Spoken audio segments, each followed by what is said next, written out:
Welcome. You find yourselves in the town tavern. Through the typical calm pierces an unfamiliar voice. It sings news of a nefarious power. A bard to herald a call to all who would answer. Seek out this villainy and destroy it. To succeed is to achieve everlasting glory and riches beyond imagining. To fail is to lose everything. Will you answer the call? Fuck it.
Welcome.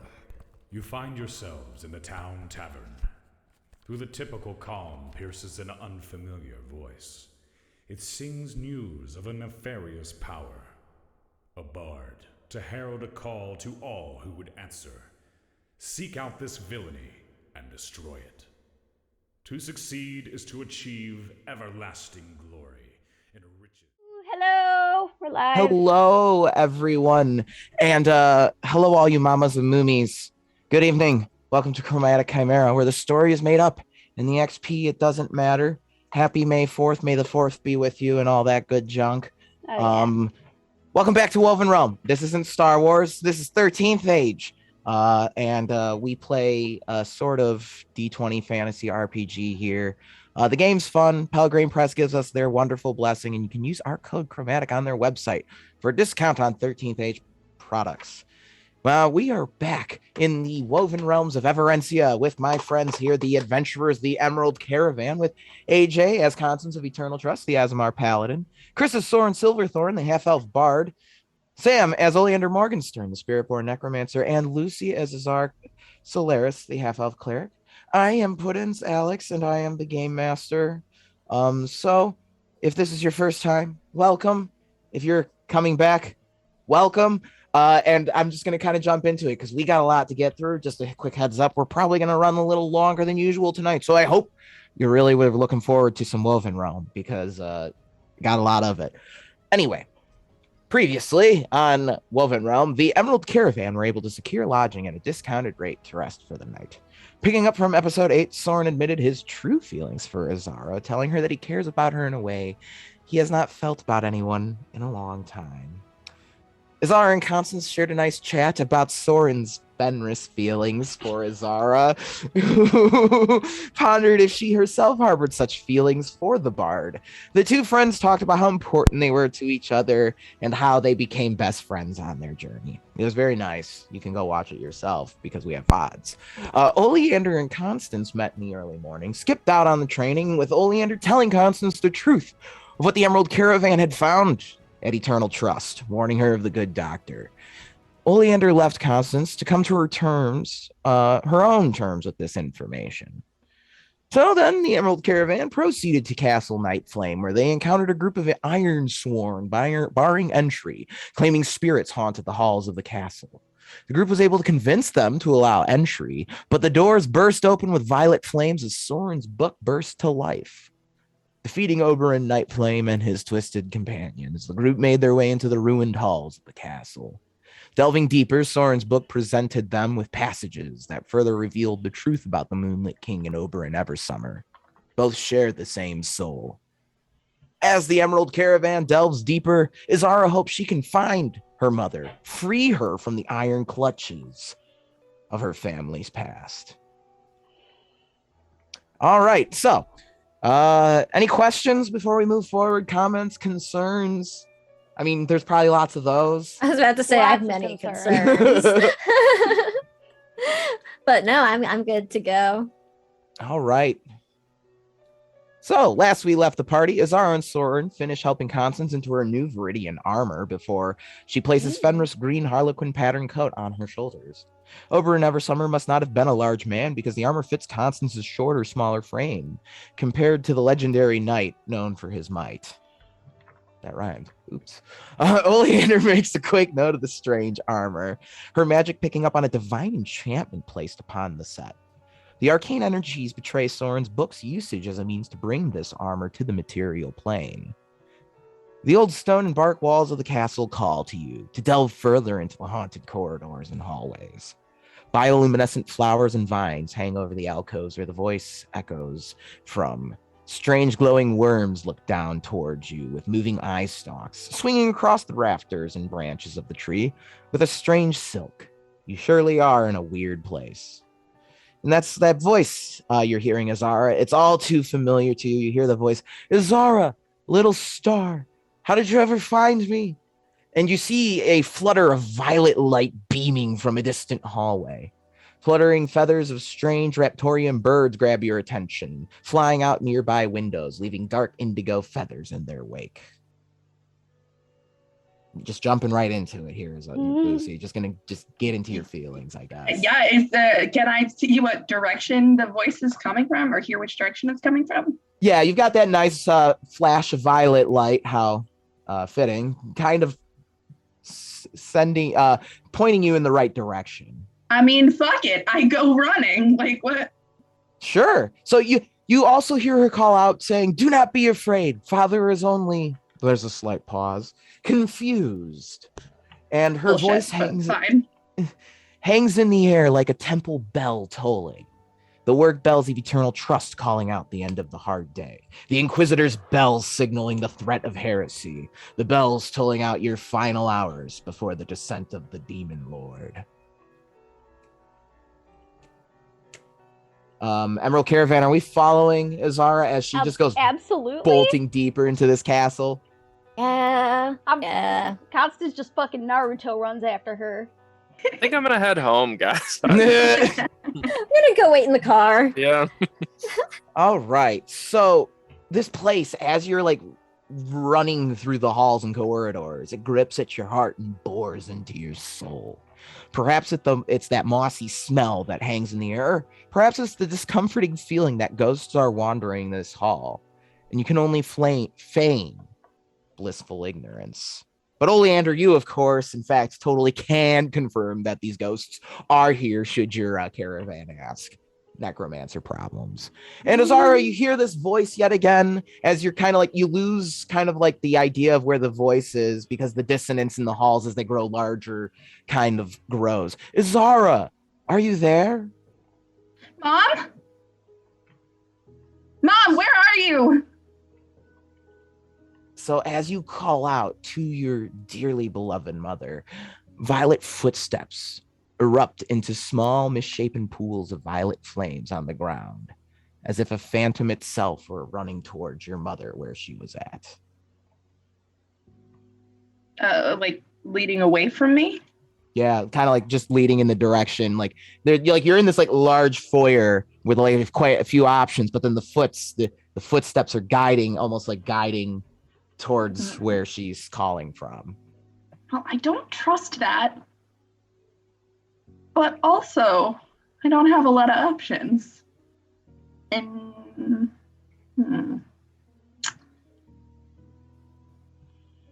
they look like humanoid footprints, right?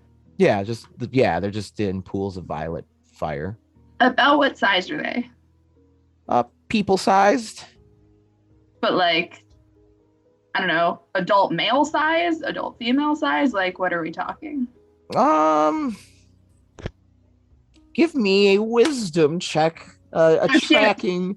Yeah, U.S. men's 10. Thank you, Chris.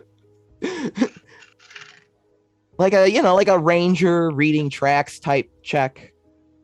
Those kinds of things. It's not my strong suit. Not great. Let's hear it. 14?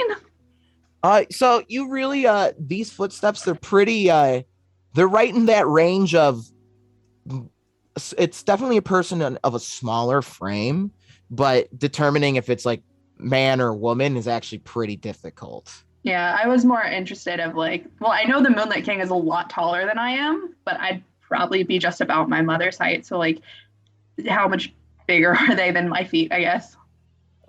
You could step into the thing no, if you want. That's okay. I'll just follow them. They're like not much bigger than your own feet, really, right. By like a mile. I will go follow them. All right. Party, do we have any objections to Azara just running wildly through this castle with little regard for your safety or security? I mean, many concerns and objections, but, not Oleander's disembodied mother's voice. Oleander, roll me a wisdom skill check. Would Death Becomes Her Yes. or Freaking Nerd count? Death Becomes Her.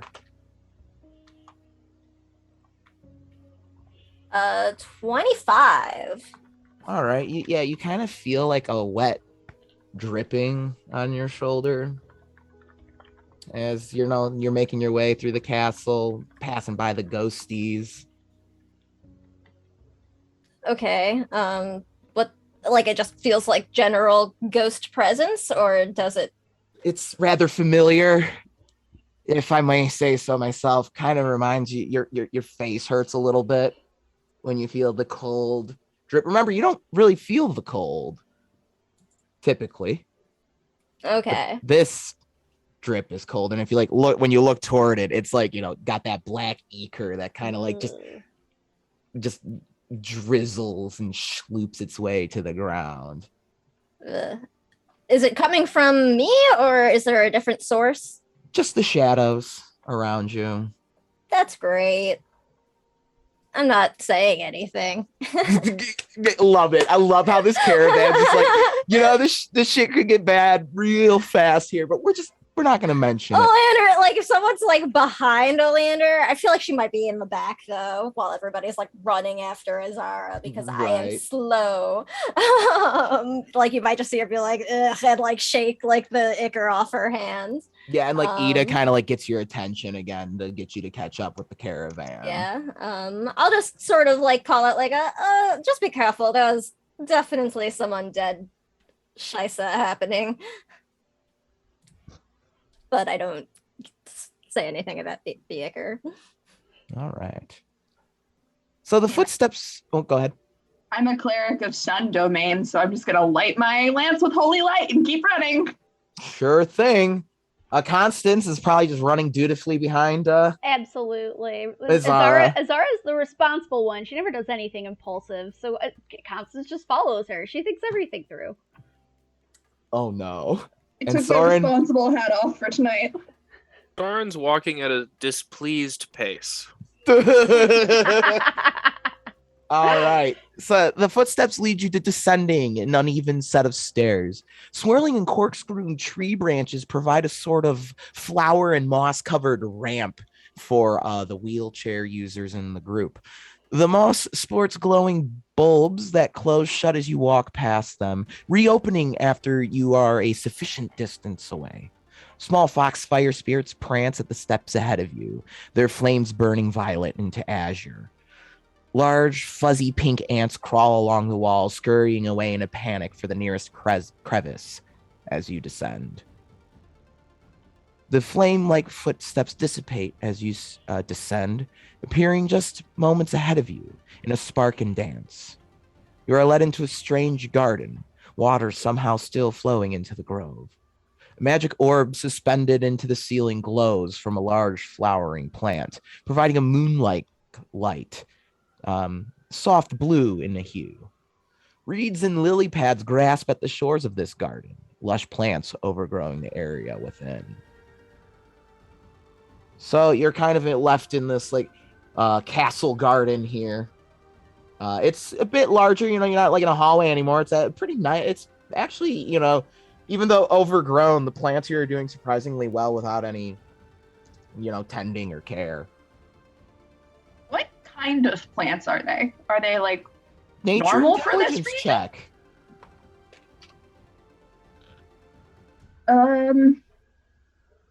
Intelligence? Yeah.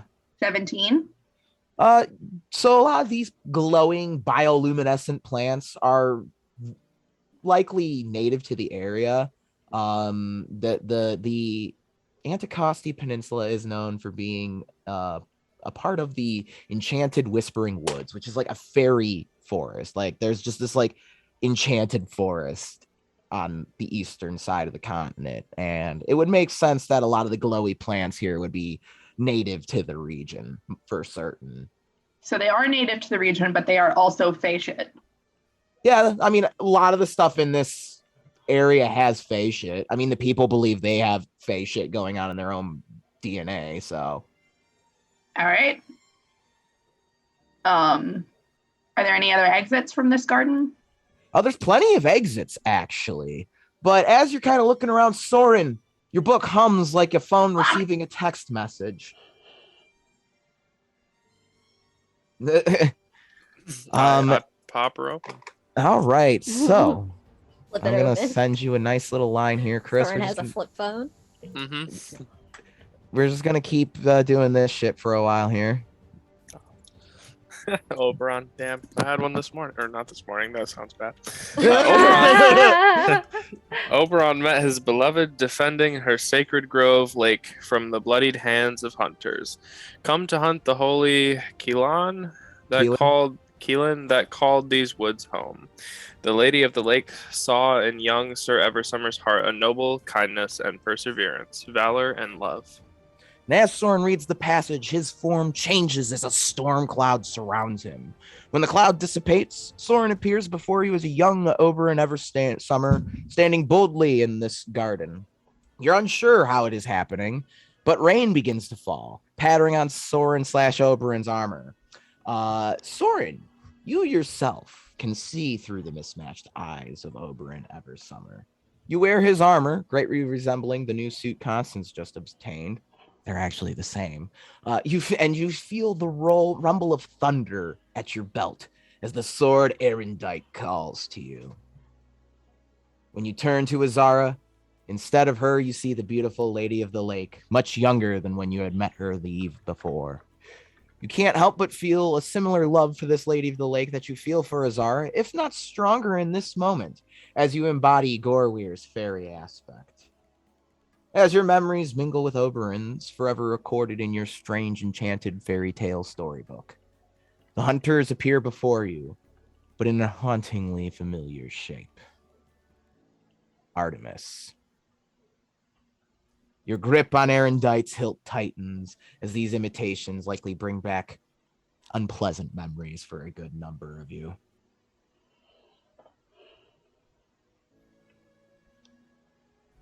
Did the rest of us see Artemis? Yeah, this is all going on right in front of you. Like the book is like jumping to life in this castle. Oh, Chris, I'm gonna post up the Oberon Eversummer character sheet that I have put together into our chat. So when you're embodying him, you may refer to that for your stats. When you're playing as him, your HP and stuff is his. When you use his abilities, they don't take away from your own characters. Your character sheet gets put aside for the encounter speaking.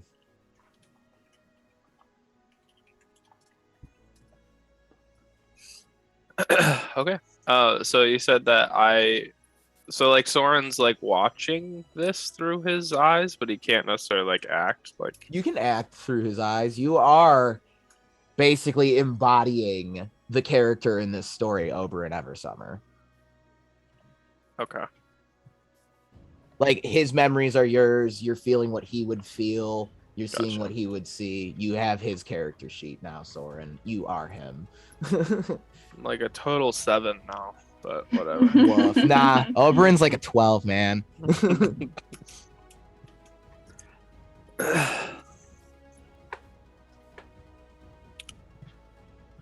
Anything anyone in the group would like to do before I say roll for initiative? No. No? Okay. Yeah, no. Olander's very much following Azara's lead. And has she met Artemis even? I don't even know if I know who she is. No, you haven't. you probably just think she's cute. No, we met her once more, right? You Like did, yeah. You met her in the woods on the way to either Brocktree or... Yeah, and it would have Oh, had yeah. to have been when I was Oleander. So. Yeah. And Oleander was like, who the fuck is that? And the Why party's is like, that? oh, that's the bitch who killed Emmy. Oh, okay. Oh. Awkward. Mhm. Wow. Don't tell Fenris, he'll fangirl all over her though. No. Sure. Yeah, right. All right. Oh. The huntresses. So they're just two. There's two huntresses here. Ooh. What is? We had level 2 initiative, right? I Yeah. believe so. Oh, Yeah. I got like real number. A real live number.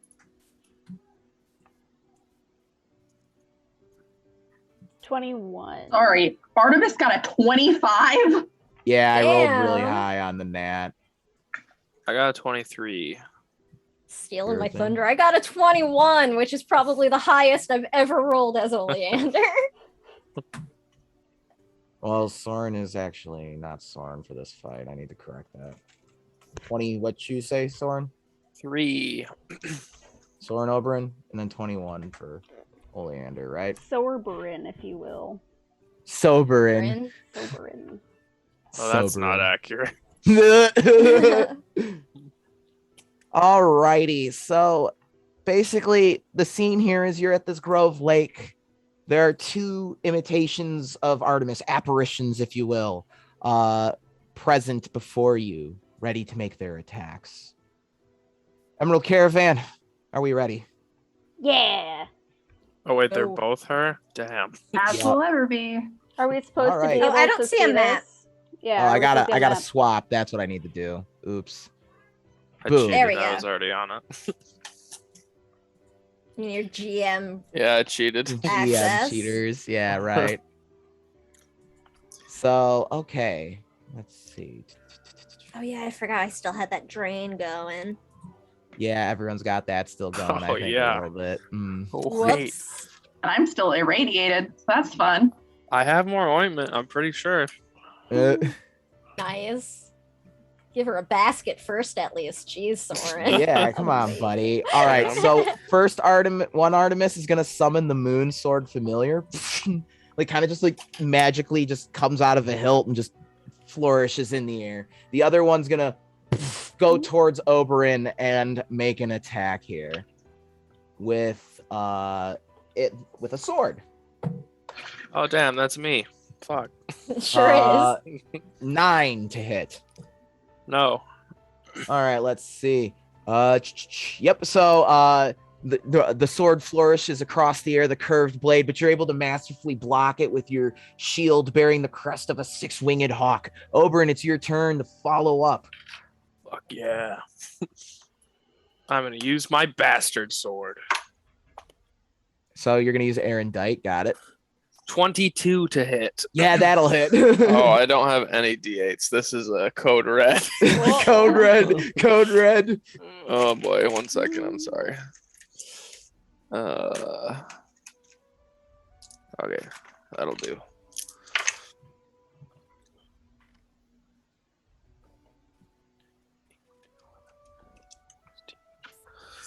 Okay, I deal 16 points of damage, and then is the other one close enough to do arc damage or no? Yeah, it's all within range. Okay, so then 8 damage to the other Artemis. How much was the full? Then 16. Yeah, Okay, cool. I think that's math. Yeah, that'd be right. So when Oberyn lifts, Oh, sorry, I didn't add 8. 16 plus 8. Oh shit! Okay. 24. Fuck. Oh fuck.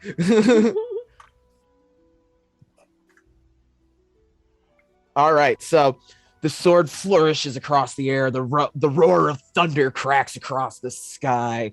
Constance, it's your turn as your companion that you are recognizing as Oberyn Eversummer is whooping some ass. Okay, I want in on that, so I'm also gonna join in and whoop an ass. All right. Same one. I want in. Alrighty.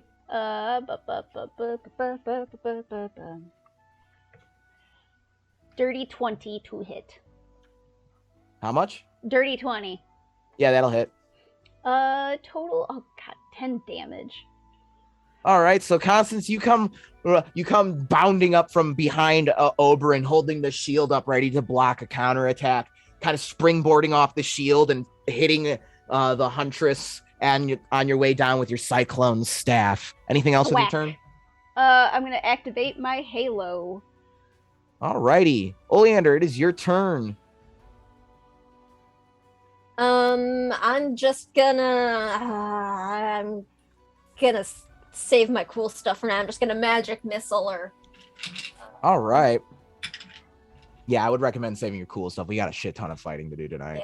Yeah, not great. That's only 5 force damage. I rolled real low. All right, so like this little Ikari missile kind of erupts from your hand, and as it does so, like these little tendrils form, and then they like form a point when they make their impact. And they kind of splash into Soren's open book that's kind of hovering before the scene. And with that, anything else, Oleander? Oh, sorry, that is not going to come out. Yeah, I'm done. Izara, or as Soren Oberyn is seeing her, the Lady of the Lake, it is your turn to act. I'm going to blast the Artemis that Constance and Oberon are engaged with, All with right. Javelin of Faith, Sure. targeting to 2. Oof. So I don't think it matters what I add to that. So your Javelin of Faith, the Huntress kind of turns and like as it comes, just slices it out of the air. And splitting it, Oberyn has to block the split javelin with the shield. Constance having to jump out of the way.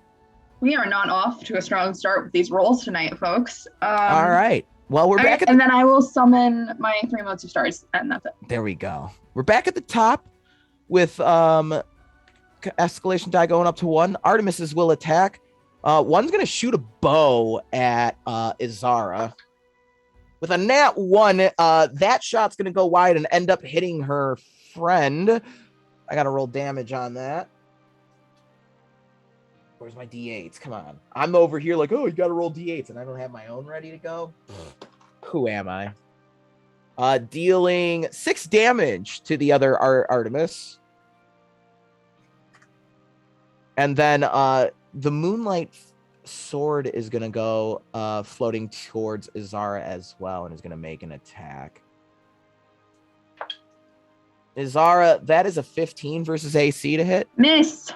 So you kind of like, you've got an affinity for the moon that you're starting to feel more and more of. And as it goes floating towards you, you just kind of like use magic in like a force field to boof it back. The one that's engaged with Constance and Oberyn's going to lash out at Constance. And that is going to be a 19 versus AC to hit. So Constance, you and Oberyn with your matching armor, the sword just kind of reflects off of your new emerald colored armor. Oberyn, it is your turn. Fuck yeah. I'm going to cast Clouded Step and jump to the other one. Nice. And I'm going to kick her ass. Oh, yeah. That's a 31 to hit. Ooh, yeah, that's gonna... Ooh. That'll do it. That will do it. 18, 24, 32. 32 points of badass damage. Ooh. And then 8 to the other one. Ooh, so Constance, you just watch as Oberyn disappears in a rain cloud, and then this like flash of lightning cracks in front of you, and then in another flash of lightning, Oberyn appears next to the other Artemis, just the sword already out, having made the cut. And with that, Constance, it is your turn. Okay, I'm gonna do another attack. Just a normal one. 13 to hit. Versus AC? Yeah. So you go to attack, and your attack is parried by a sword. Mm-hmm. Anything else? No. Oleander, it is your turn.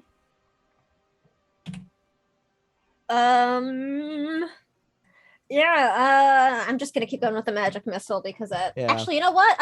I'll Death's Gauntlet because it's at will at least. Okay. And that persistent damage is handy sometimes. Sure is. 22 versus PD? Yeah, I that'll do believe. it. Okay. Shoot. Also, fun fact, these are using the same exact stat block as the Artemis that you fought all the way back in season 1. Oh boy. Oh, cool. Oh boy. So you're getting a bit of a rematch. That's gonna be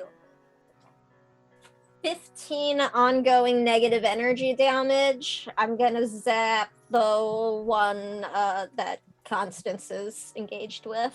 Sure thing. All right, I'm going to do what I do because this is how I'm going to remember it, is by doing this stuff, just putting my little markers there. All right. That happens at the end of its turn. Yep. So. Cool beans. Thank you. So Oleander, you kind of, you there's a pool of rainwater forming at its feet. You kind of send these like these black shadowy tendrils into it, and this skeletal hand reaches out of the ground. You're not really sure what bones make it up in this garden. All kinds of things could be buried here, but it grabs onto the neck of this huntress. And with that, Izara, it is your turn. If I cast a spell, is the sword gonna whack me? They could try. It will get an opportunity attack. Yeah. If I hit it really hard with my lance, could I maybe knock it out of melee with me? Sure. I'll say you can try just a roll an attack, not for damage. I will attempt that because melee is not a good place for me to be in. That's all good. That's where I live. I am a ranged caster. Strength 17. No, that won't be Can enough. I add the escalation die? Yeah, you can add the escalation die. 18. All right, so now you can boof it away. It's floating above the lake, the little pond of water here. Beautiful map by G Piku, by the way. And what now are you gonna cast a spell? Do I still have an attack action left? Yeah, I was just kind of saying that was a skill check more to boof it off you. Fantastic. Yes, I will try and hit the Artemis that Constance is engaged with Javelin of Fate. I'm gonna give Sure Azara. thing. I'm gonna use my power of friendship to give Azara a smite evil. Oh, okay. Hell yeah. So what does it look like when Constance uses power of friendship? Constance notices that Azara is a little too close for comfort with one of these dudes, and just out of desperation, she shouts over to Azara, like, "You can do it!" So And little 23 to sparkles hit. fly out of her hand. Oh yeah, that Adorable. hits. So, So- AJ, how much is the smite damage? You get to add a d12. A D12. Jeez Louise. That's chonky. I never use a D12. This is it, yes. Okay. It's been so long since I've hit with Javelin of Faith. And then it... Oh, I forgot. Javelin of Faith does 4 damage on miss, too. So Artemis should be taking 4 damage last time. Yeah, no, I've got like a lot of the missed damage taken care of. Don't you worry.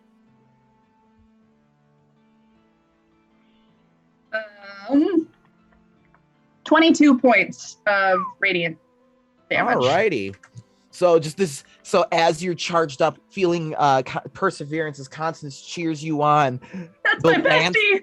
the lance of stars like flashes with the energy of the creation of the universe as you send out this lance, this nova-like lance towards this Artemis that just the impact, good shit. That Artemis is starting to hurt a bit. We're at the top of the order. Escalation die is going to tick up to 2. The Artemis engages with Oberon's going to use that use the Death Shadow attack to make 2 additional open gate attacks. All right, Oberon does a 25 hit. AC? Yeah. No. Does an 18 won't. Does a 27 hit. Yes. All right, then 1 hits. Is it a melee attack? Yep. Okay, I'm gonna use counter force shield. All right. What do you do? Okay, I have to remind myself what that does.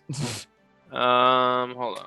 Oh, I see it. An enemy hits you, roll d20 and add your con mod. If the roll equals or beats the natural attack roll, the attack is now a miss, and you make a melee attack. Oh, that's cool as shit.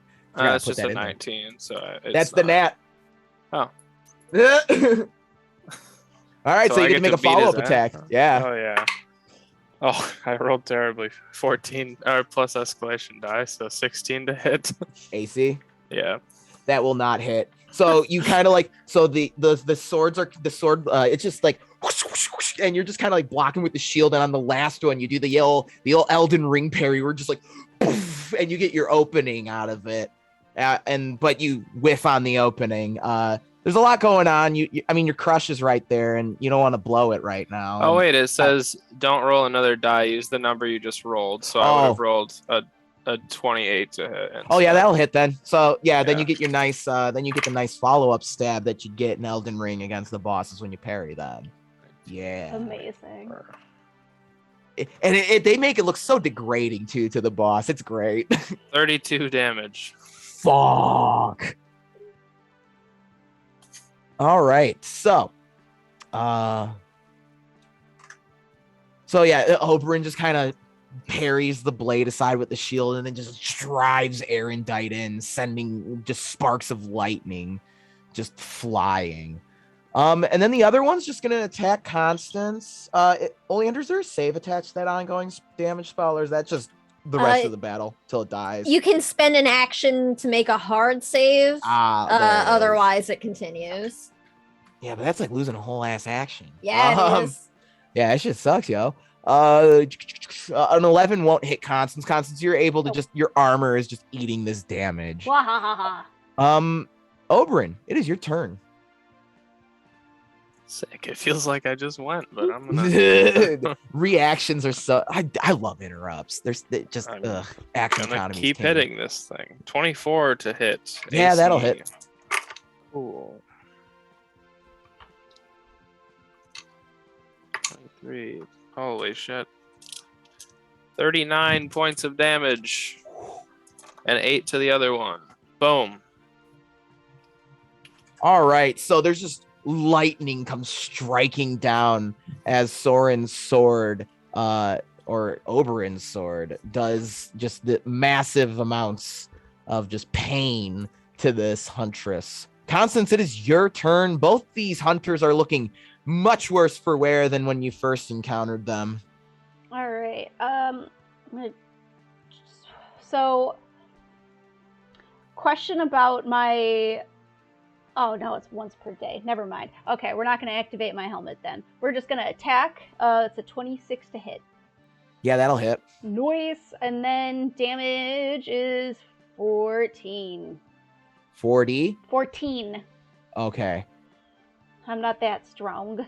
You never know. So Constance, you kind of after the sword bounces off your armor, you kick the hunter back and just kind of twirl the staff, just clunk, clunk, clunk, clunk in the head. Heck yeah. Oleander, your turn. I will zap again at the same Artemis, the one that I've already death gauntleted.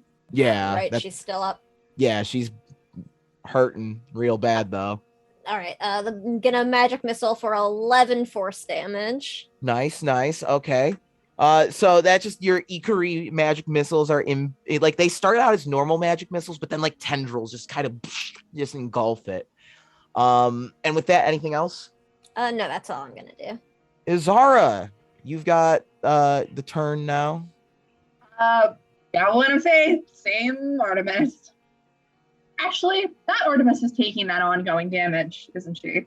Yeah, she is, but she's like almost dead too.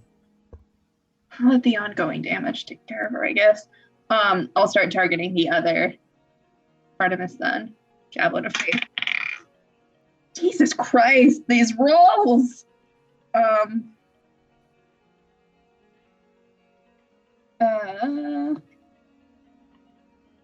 16 against physical defense. Let me check the physical defense. Yeah, that'll hit. Hell yeah!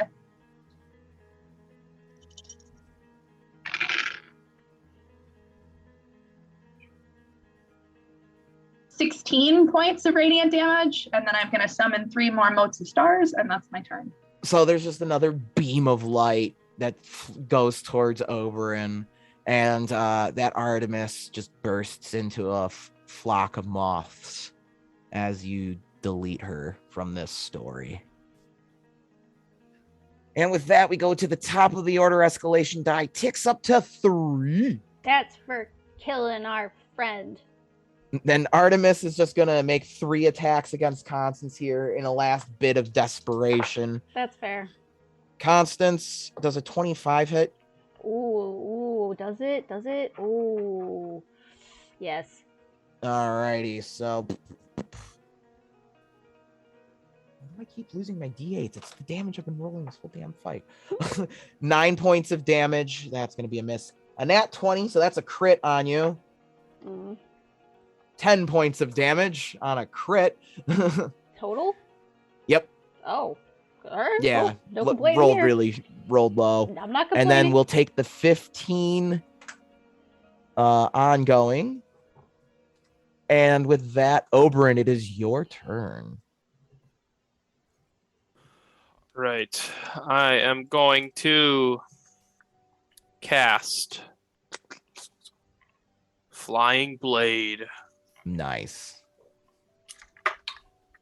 27 to hit. Fuck, yeah, that hits.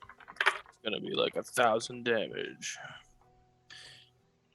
21 plus 2. 23 plus. Oh, yeah. 31, 34. Yeah, plus that'll 8. do it. That'll do it. 2 points of damage. Nice. So there's just the erendite lifts from Oberyn's hand and just kind of like the moon familiar sword just flies through the air, cutting through this Artemis, causing another flock of moths to spawn. And so let's see. Here we go. Upon defeating the hunters, Soren, you feel yourself kind of drawn to Azara, kneeling before her as Oberyn, bowing your antlered, adorned helm. Caravan, you watch as this Oberyn figure kneels before your friend Azara, swearing a knightly oath. When he stands, Oberyn embraces her as the two are intertwined into a storm cloud. In a flash of lightning, Soren is back before you to his normal self, embracing Azara awkwardly after the strange sequence. The book floats to life, a breeze turning a page as an ethereal bell tolls. The words lift off the page, but I'll let you react to the awkward hug first. I mean, Sorry. Azara was like this close to punching Oberon for even trying to hug her, so she's just standing there like. Sorry, I was your dad at the time. It was different. Don't. No. Grandfather? Something. Mm-mm. All right. All right. And so words lift off the page here, Soren. Sorry. Just trying to keep things moving. We got a lot to get through tonight. Thanks for the raid, by the way, Other Doc. Yes. Oh, Much hey. appreciated. Thank you for the raid, Other Doc. Welcome. And enjoy. Things are heating up, getting dramatic here. So Soren, more words lift off the page of your enchanted storybook whenever you care to read them. Okay. I'll turn the page from all the ink that Oleander got on my damn book. With his wife, the Witch King Oberyn had 3 children. Leon, who would ascend the throne of Alandi, Lucasta, named after King Eversummer's dear sister, and Nin, Oberyn's little dove. The book remains suspended in the air as you continue about your business here in the garden, remaining opened, but awaiting for the right moment to open again. You can take a moment. I don't know if anyone took any like significant amounts of damage that they want to roll any recoveries. Yes, definitely. 1. And then you can role play amongst yourselves for a moment. I mean, Azara doesn't want to hang around here. I mean, she will check on Constance, and as soon as Constance is up and able to go again, I want to go. Like, All right. my mom's here. Fair enough. I get you. I just didn't know if the Emerald Caravan is like, let's assess this shit right now. Maybe they want to, but I'm busy.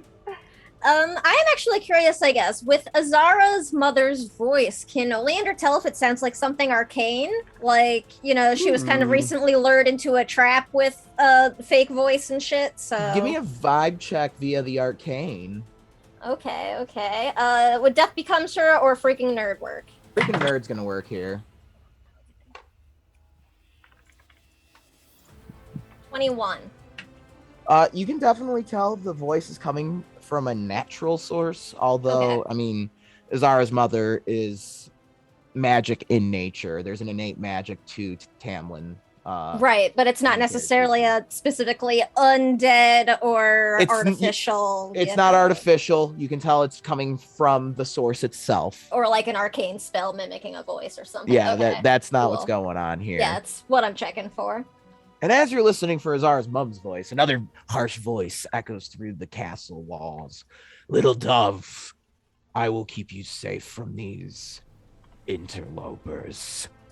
The voice crackles into the small crevices so often found in wood bark.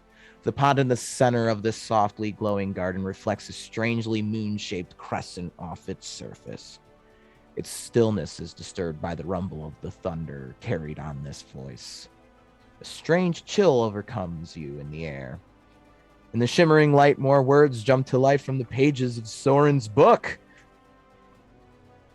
Sorry, Chris. I know I'm just basically making you do my job. Sorry. Oh, that's a long one. Hey, look. You're the one who decided to give your character a damn magic book, not me. Soren rips up his book.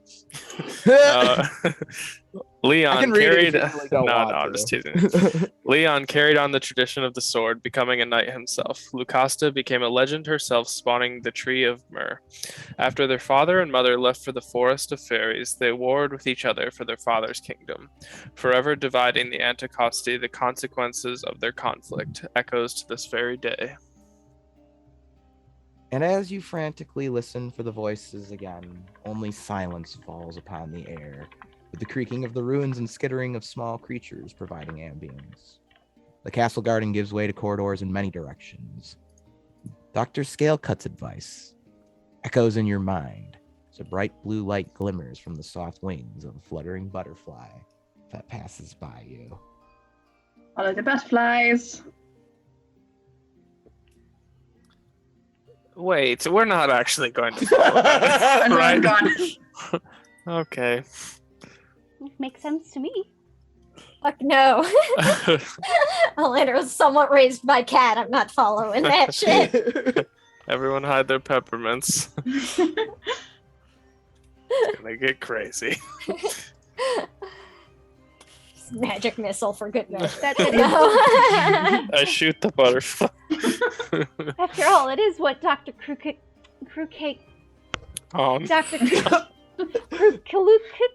Dr. Krukuku said that we should do. Well, I'm following the butterfly. A1. My turn. All right, so I think it's Krukazel, and I'll just keep going. Oh, Krukazel! It's definitely Krukaloo. as Azara begins following the butterfly, it's as if Soren's book confirms you're on the right path. As the pages turn and more words light up to be read aloud. Here you go, Soren. There's going to be similar themes, and you're going to hear similar phrases just echoed a lot, because repetition's what makes things stick. And Nin, so oft forgotten by legend, was always loved by Oberon for her kind heart. Though she did not share the name like her own sister to her father, Nin was a reminder to his sister, the savior of his soul, both in appearance and in demeanor. Oberon's little dove, as he called her.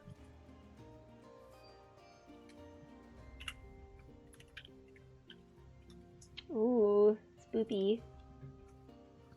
We follow! Run! All right, so you're running after Azara. Man, Absolutely. maybe we won't run long tonight, just because it's like this group's just like, fuck it. Well, Move the plot forward. Plot. Alex. We gave Lucy Look. plot. That's on you. you gave Lucy something to chase. Constance is going to follow Azara no matter what. And then poor Soren and Oleander are just getting dragged along unwillingly.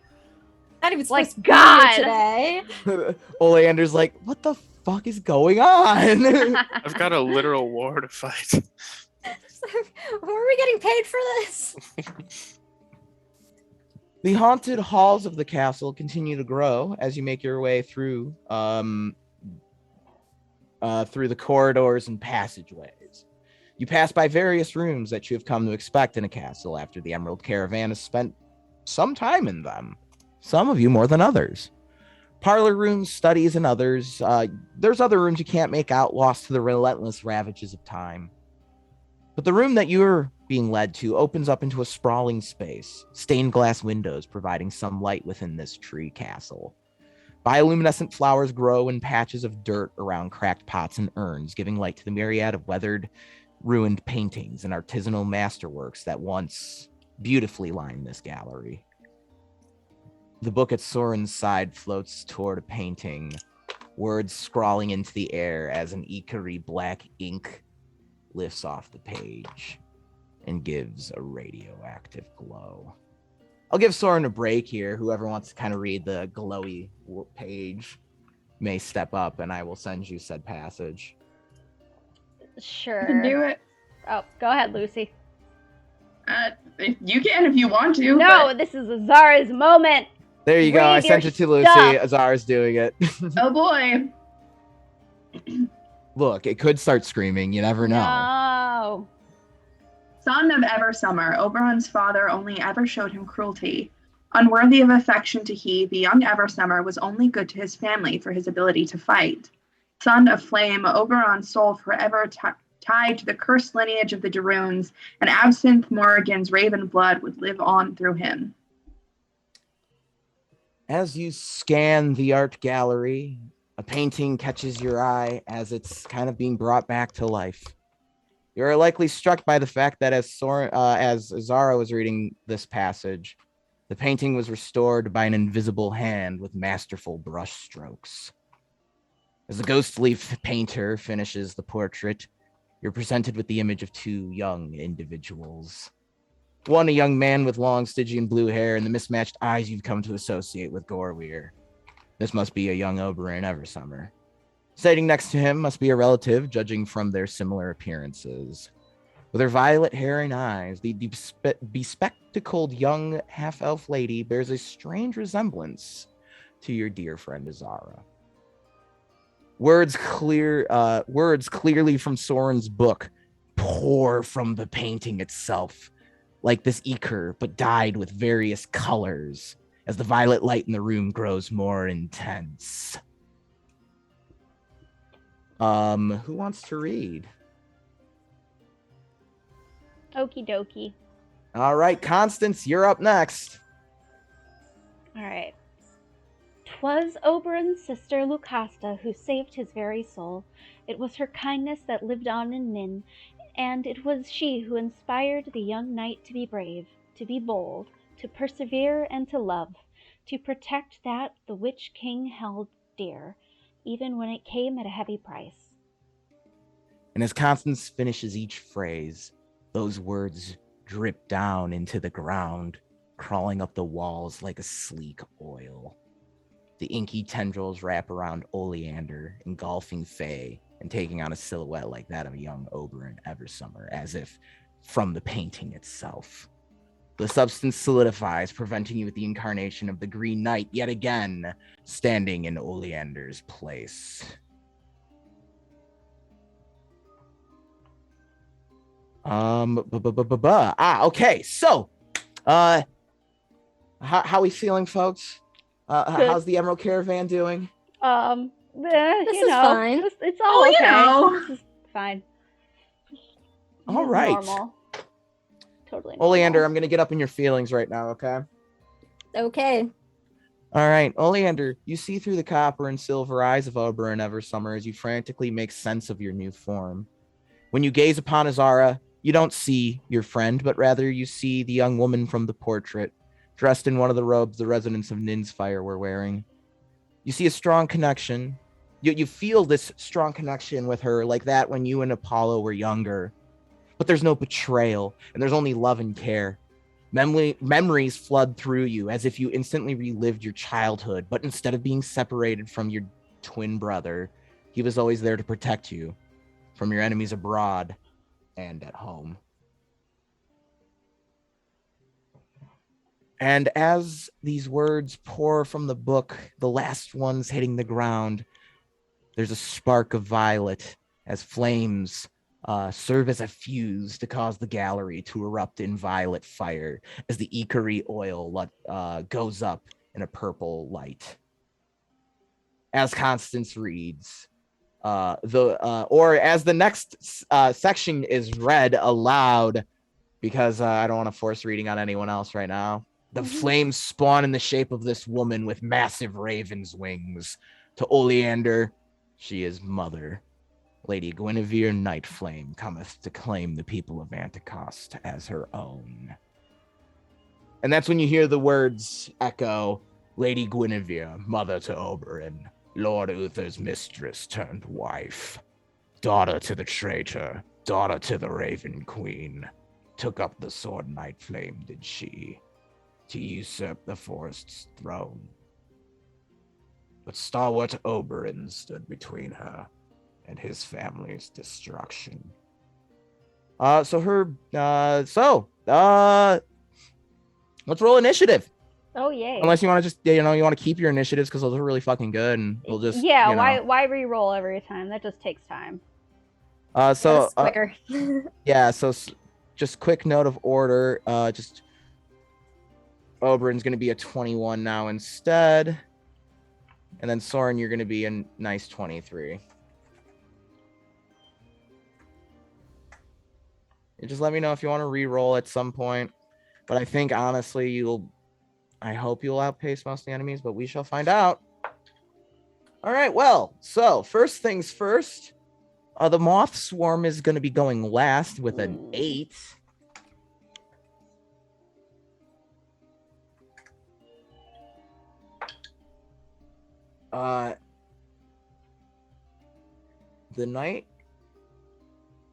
Guinevere Nightflame got an 18.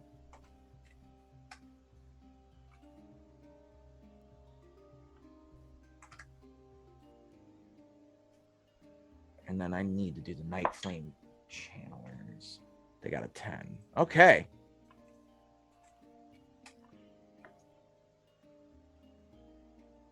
All right, dear friends. So the turn order is going to...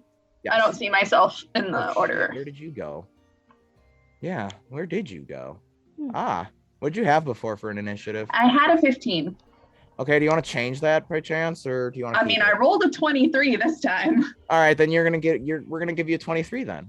Yay! All right. So with that, it'll be Soren, Azara, Constance, Oberyn, Guinevere, the Night Flame Channelers, and the Moth Swarm. All right, Soren, you are up first. It would help if I was on the right map. There we go. I am going to shoot Guinevere in the mouth. Go for it. And I rolled a 1. So I'm not going to do that. Hey, okay. So Soren, you go to shoot your gun, just it's like Unforgiven all over again. Misfire. Get him, boys. I think at this point, Soren's literally gonna just like put his gun away for this combat. Just gonna let it rest. I miss being Oberyn. Fuck. All right, Azara, it is your turn. I'm gonna back up a little bit because I don't want to get into melee. Just gonna go hang out here near Oleander. Yeah, my advice, if you don't want to be in melee, don't go into this. Cool. I am assuming all my sparkles from last time are dead. So... yeah, they're not gonna hang around that long. Yeah, I figured. Well, I'm gonna Javelin of Faith the Night Flame. Sure. What the rolling like trash. It's only a 14, but it is against physical defense. That does not hit. Yeah, I figured. All right, I'll summon Sid Stars and then so your Javelin of Faith heads towards her, and just in a flash of blue violet flames, Javelin's gone. Constance, it is your turn.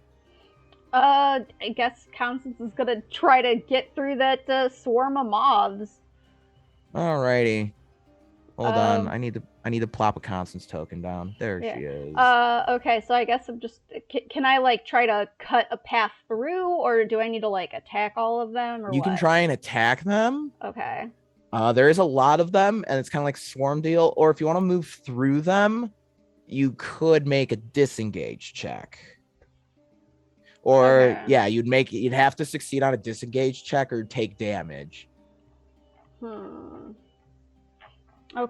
how do I roll a disengage? You just roll a nat. It's just a It's die just roll. it's just a flat roll. Yeah, and then you have the silver cat ring, so it's a 9+ for you. 9. Ooh. 'Cause you have the item. It is exactly a 9. All right, so you get through. Constance, you kind of run through, just kind of protect you, just swinging the staff, like twirling it roll. around you, just keeping the moths off of you as you run through them.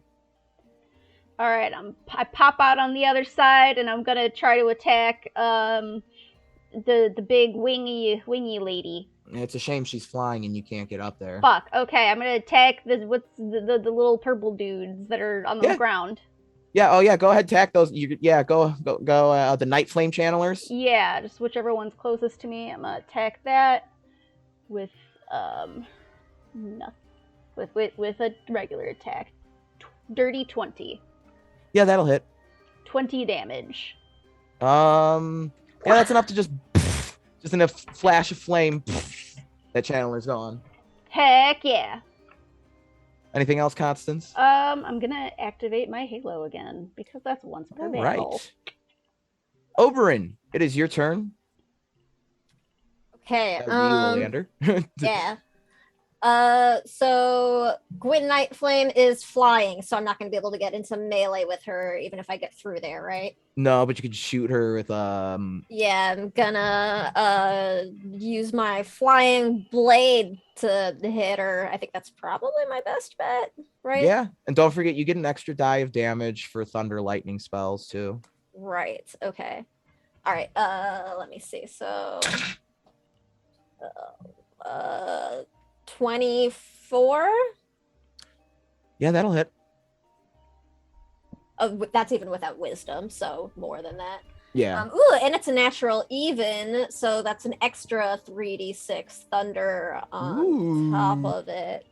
So weapon plus wisdom damage. What is that? 5d8.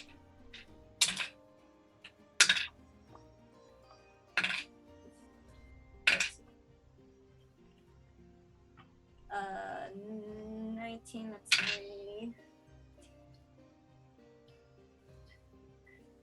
27, 30, and then plus 1 damage die. Oh, damn, 38 plus 8 damage. 46. Yeah. Thunder, Fuck. right? Or Fuck, weapon yeah. mixed with thunder, I guess. So the blade crackles with thunder as you just kind of slice through the air, and the sonic wave just kind of goes flying towards Gwyn Nightflame, knocking her to the ground in a heap. Nice. Anything else? I will use my move action. I'll just need an opportunity attack from the mobs, but I'll use my move action to like That too. So yeah, get in Gwyn's your armor. face. You're just able to just walk through them. All right. So yeah, I'm just making sure I'm in engaged melee or whatever with her now. Sure thing. It is her turn, and she is going to. All right. As she flourishes the sword, everyone, I need. Oh, never mind. You just. Oh, nat 20. As you all smell the roses. No. Around you.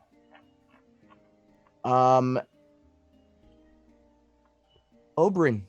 Izara, you're both confused until your next turns. Until her next turn.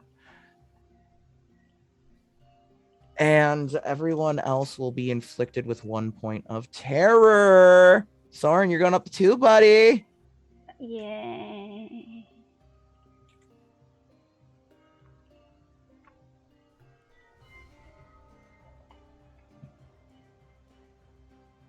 I love this for us.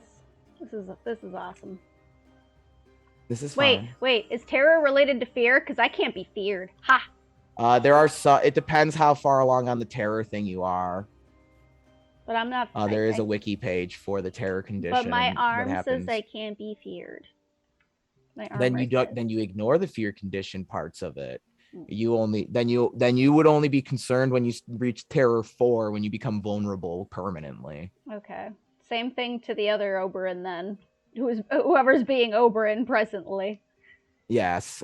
Current and present Oberyn. Me. Is Oleander. All right. Obleander. Obleander. Tobleriander.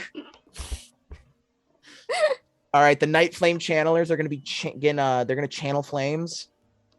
This is going to be a 24 versus everyone's PD. I rolled really well on that. And there are 2 of them, so they only get 2d6, and that was not a natural even. All right, everyone takes 6 points of fire damage. And then this guy's going to move out of the weird coffin thingy, the cage painting.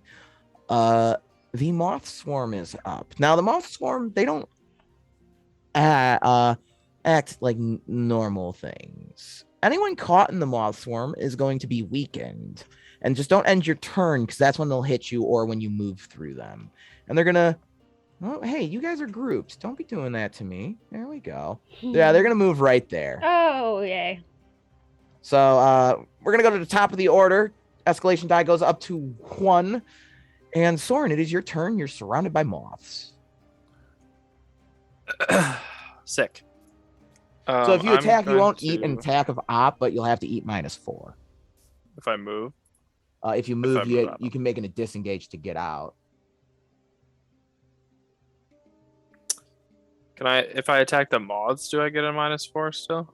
Yeah, because you're considered weakened as long as you're in the cloud. Oh, fuck it.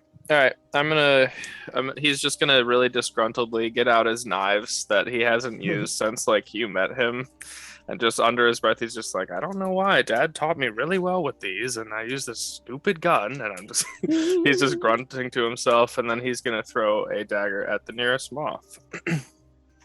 All right. Man. Yeah, I mean that's a miss. What is it's it? like a 6 Total? Yeah. Yeah, so you're just throwing knives wildly, and these moths are just unbothered by it. Soren is a stormtrooper. Absolutely. All right. Yeah. You're gonna end your turn in the moth swarm? Yeah, why not? All right. Because Alex explicitly told us not to. That's fine. He's weak anyways. 19 versus AC? This is my penance, yes.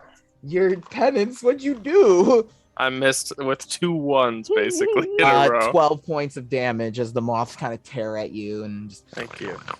I accept that.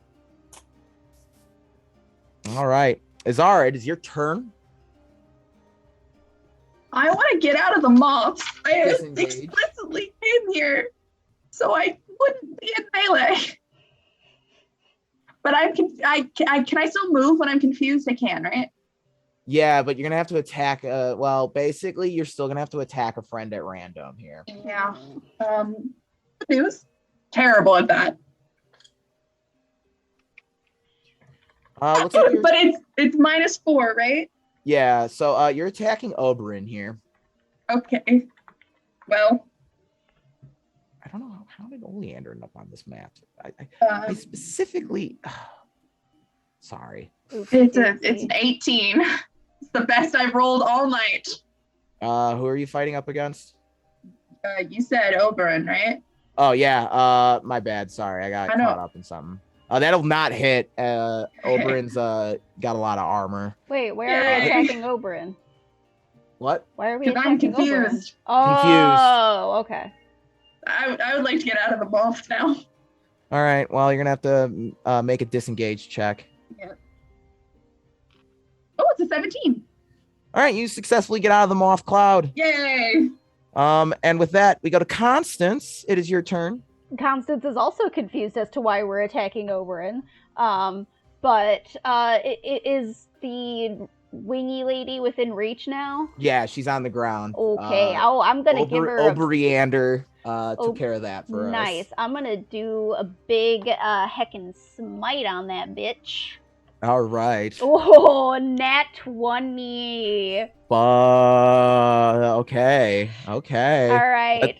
Let's see what happens here. And it's good because I rolled really bad on the damage, so 32 damage. Okay. Woo-wee. All right. So, Constance just comes running up to Gwen Nightflame and just it strikes from the back, causing her wings to flutter. Oberyn, it is your turn, and you are confused. Oberyn, you're attacking Azara, sadly. So just gonna run towards her. Yeah, sorry. All right, and then yeah, Gwen's just gonna try and hit you as well, but that's probably gonna miss because your AC is like ridiculous. I just threw my spear and it went ping off the armor, and Oberon immediately turned around, charged Yeah, me. Oberon's Trucking towards you. That's going to be over 20 versus AC to hit. My AC is 20. Yeah, sorry. Oh, and don't forget your damage can. Let's figure out who your damage is gonna arc to too. Oh no. 9, 10, 12, 13. Yeah, looks like that's going to Constance. Okay. What's happening? 29 damage. With 8 damage arcing to Constance. Oh, I'm eating some damage. Okay. Sorry. So yeah, Oberyn just comes trucking towards Azara. Just I am still standing. staggered yet? Yeah, beyond. All right, Oberon feels bad about that one. so Guinevere's turn is up. Y'all are no longer confused. She's gonna launch herself into the air and then attack Constance with Night Flame. Dope. Cool. Constance, does an 18 hit you versus AC? No. Haha. All right, so you're just able to kind of evade her attacks as she just gives you a relentless assault. The channelers are up. They're going to attack y'all, everyone. That's a 10 to hit. Miss. So that won't hit anyone, I don't think. The moth swarm is up, and they're gonna come right here. They're gonna hang out right there. We're at the top of the order. Soren, it is your turn. The moths are no longer on you. Well, that's good because I'm almost dead. Well, shit. All right, gun didn't work. Daggers didn't work. Magic time. Yeah, let's try this. Are you just rolling bad? Yes. Oh my god, that sucks. I am going to cast Song of Aid, or Story of Aid, because I'm a storyteller. And I will begin telling a happy story that is very far away from this plane of existence.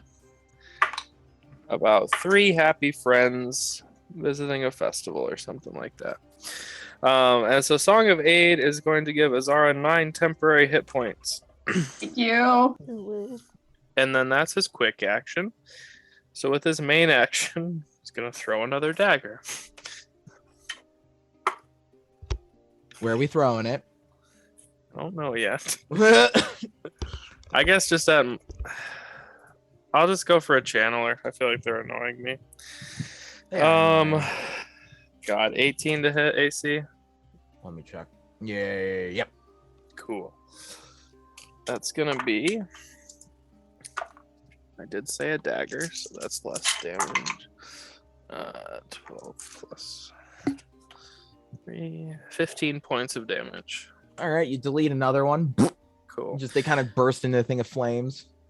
Also worth noting, for next season stuff, Soren is using like a set of daggers you've never seen him use before. Not that you've seen him throw a lot of daggers, but they're not new by any means, but just new to him. So. Ooh. Ooh. Azara, is your turn? You got moths on you? Is it just move to get out of the moss? Or is it like an action? I think You're gonna have to make a disengage check if you don't want to eat damage. Yeah, but it's not, it doesn't take my action, right?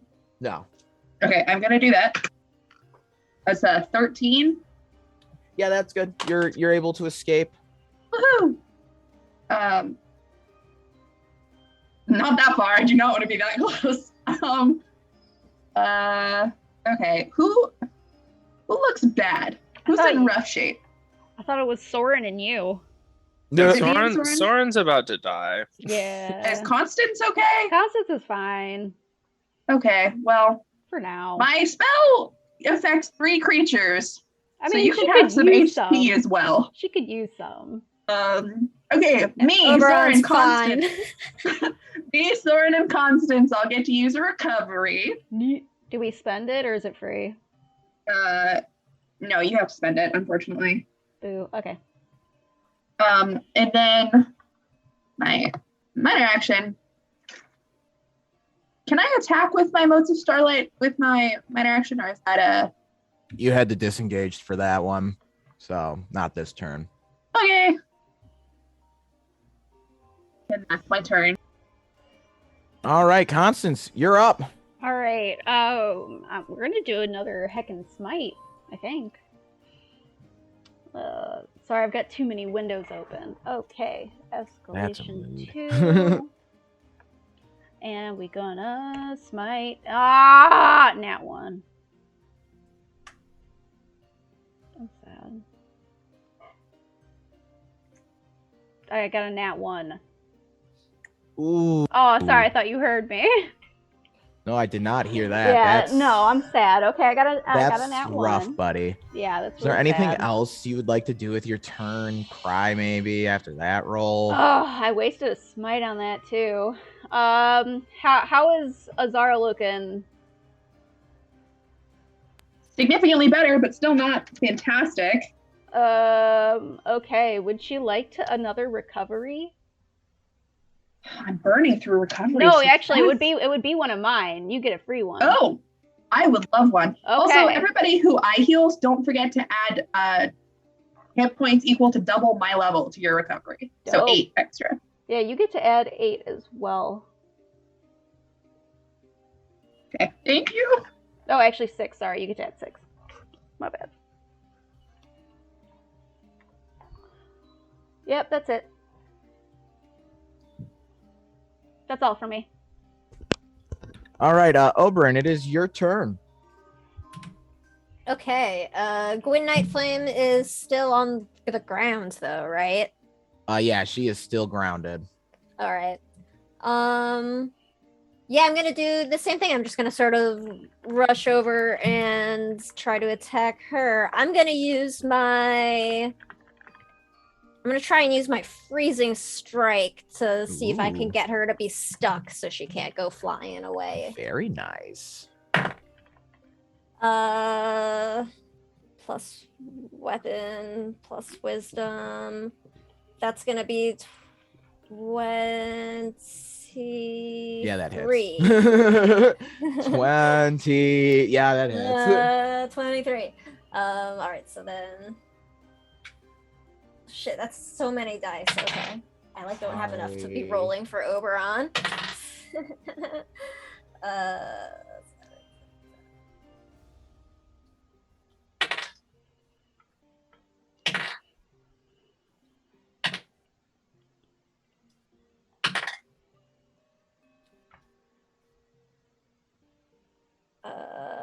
33 cold damage. All right, so. All right, let me get my notes back up because target is stuck. Well, don't matter because she gone. Hey. She's stuck because she dead. Lady Nightflame's body bursts into a murder of crows as you defeat her, fluttering and upheaving violence towards Obereander. As the murder surrounds them, the moths create a cyclone of color and skittering that rushes towards Constance as she begins to glow a greenish hue. After the crows retreat from Oberon's form, they leave behind a collapsed Oleander. The moths follow the crows into the violet flames with no regard for their lives, melting into pools of ichor that schloops down the walls and into the pool. Gotta get a schloop in there. Gotta get a schloop in there. Schloop count 1 for the episode now. Where Constance Isn't it stood... 2? Didn't he say that Icar was schlooping earlier? I did. Where Constance stood, now stands the armored figure of Oberon Eversummer. She's already wearing the armor, so she doesn't look that much different. Constance, as you gaze at Azara, you see Lucasta Eversummer, Oberon's ever so loyal sister. You feel deep in your heart not only a desire, but a need to protect her. As when you look into her violet eyes, you see kindness. You suddenly become washed over with guilt as the booming voice of your father, a looming shadow, thunders through the art gallery.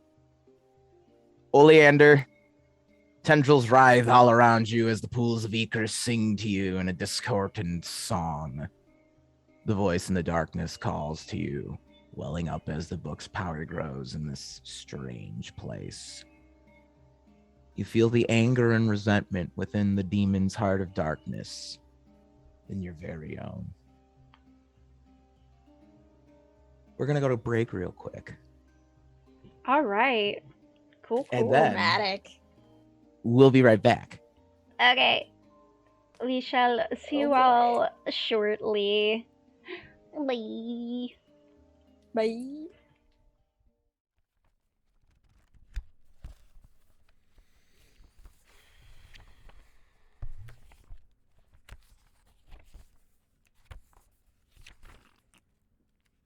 Welcome. You find yourselves in the town tavern. Through the typical calm pierces an unfamiliar voice. It sings news of a nefarious power. A bard to herald a call to all who would answer. Seek out this villainy and destroy it. To succeed is to achieve everlasting glory and riches beyond imagining. To fail is to lose everything. Will you answer the call? Fuck it.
Welcome. You find yourselves in the town tavern. Through the typical calm pierces an unfamiliar voice. It sings news of a nefarious power. A bard to herald a call to all who would answer. Seek out this villainy and destroy it. To succeed is to achieve everlasting glory and riches beyond imagining. To fail is to lose everything. Will you answer the call? Fuck it.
Welcome.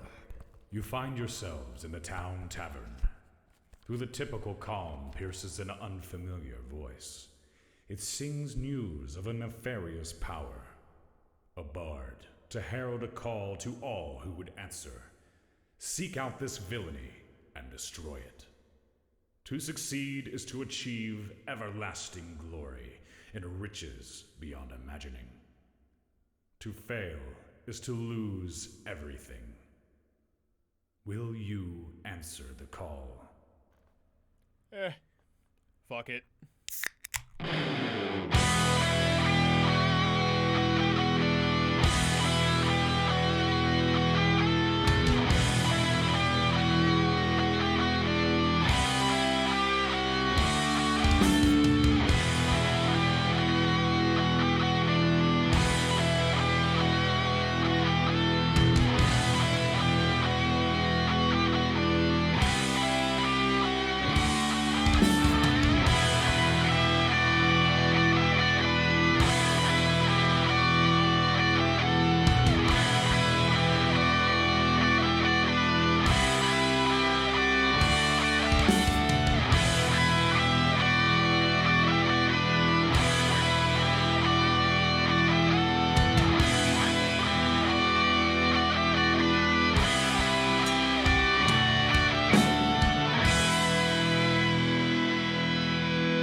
Hello and welcome back, everyone. This is WovenRealm. We're in Castle Nightflame, reliving the life of Azara's relative? ? Over in Eversummer. Fairy bullshit's going on. There's a magic book, and last we left, some weird shit was going on with Oleander. Some real weird shit.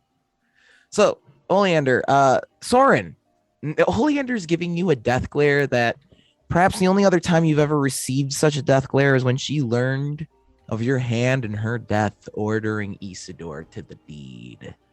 All right, Oleander, I'm going to start feeding you lines. Okay.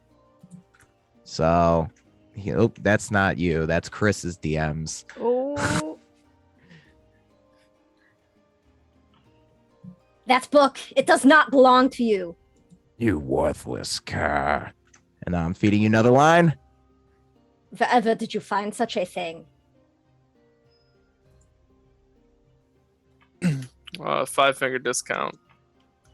You should stop making a habit of taking things that aren't yours, child of tender love. Oleander, you briefly regain control of yourself for a moment. Okay. I take it Oleander could, tell what was happening and being said. Yeah, oh yeah, Oleander, you can tell that Blackheart's kind of, taking a bit of the steering wheel right now. Okay. I think while Blackheart is talking then, it's like you also sort of see her eyes fill with that ichor look that happens when she casts, and when she sort of comes back to herself, it like her eyes go back to normal. And she looks kind of confused for a moment. She's like, I'm sorry, I did not mean to. For once, I actually did not mean to say that. I'm used to it. Well, still, apologies. You're good. Is that a friend of yours? I would certainly not say a friend of mine. My bride has been upset since that tome has left, and Oleander's eyes. And then, Oleander, only you hear this. All you have to do is reach out and take it. Ooh, I sort of think, especially while flipping between these realities and control of herself, Oleander totally does just sort of instinctively reach out to try to touch the book. All right, and tendrils of shadow crawl out of the book like writhing hands as Constance's strange feelings begin to overwhelm you. Feelings you do not remember having of your own, but your mind is racing as you recall the cruelty and trauma inflicted upon you by your father. Every wound, physical or emotional, stabs into you like 1,000 furious spears. A ruined set of armor rises from the ground, ghostly with no body within. The skull of a long dead stag floats above it, red eyes glowing hot. Held aloft by oily tendrils. These tendrils erupt from every crevice and hollowed out place in this armor, wriggling about, breathing through the whole art gallery. Words drip from the book, floating far above with the creature.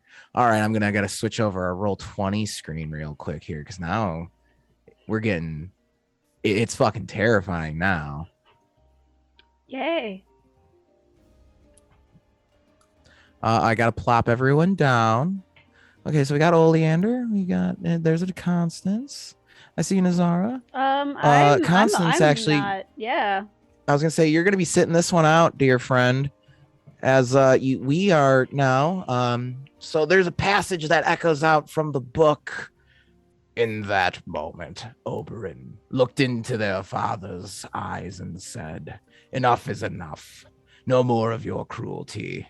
I will not let you harm kindness, my dear sister."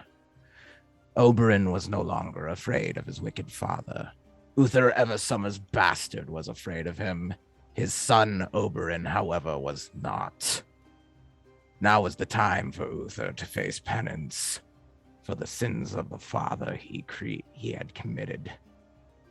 All right, so I'm going to just roll initiative for this monster, appropriately named Sins of the Father, because lapsed Catholic bullshit. This is an Alex game now. This is an Alex game now. 21 initiative for sins of the father. It's the number of the night.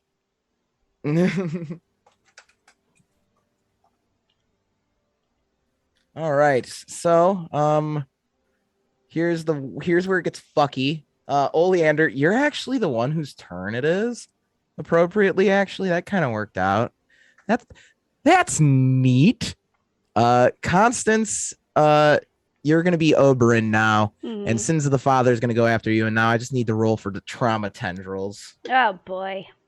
The trauma tendrils got a 24, but there are none summoned yet. But they will appear. Yippee. All right. So with that, the turn order is Oberyander. Right. No, just Well, Oleander not now. anymore. Well, Oleander now. You're right. It's me getting confused. Yes, only at this table. Lucy, you're right. Only at this table would there be an enemy called Trauma Tendrils. Also, I hate I it. had a little too much fun with this token with the epic isometric stuff in Photoshop. I got a little It looks Bloodborne cool. there. So Oleander, you're up first, and then we're gonna go to the top of the order. The escalation dial tick up. Those with terror, you're gonna notice that you'll get feared as this happens. I feel like we're still gonna have more to go. I don't know if I want to use big stuff yet. I'm gonna start with a Death's Gauntlet. Try to thing. get some ongoing damage going. Oh, just kidding. It's a natural one. Oof. Ooh. Oof. So yeah, skeletal hand tries to rise up, but here's the weird thing.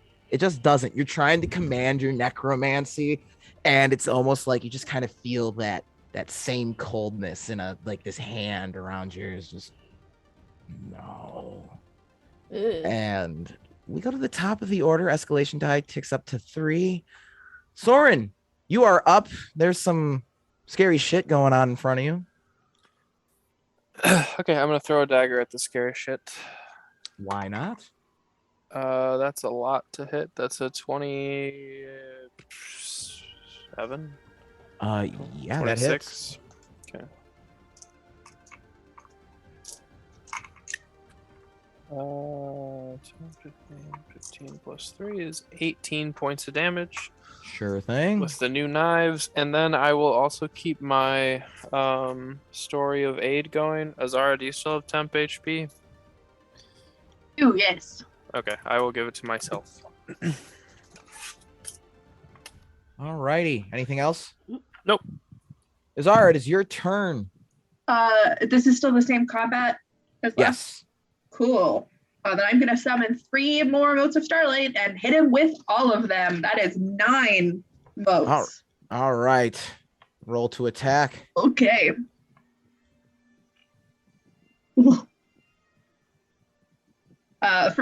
First one's only a 14 to hit. Nope.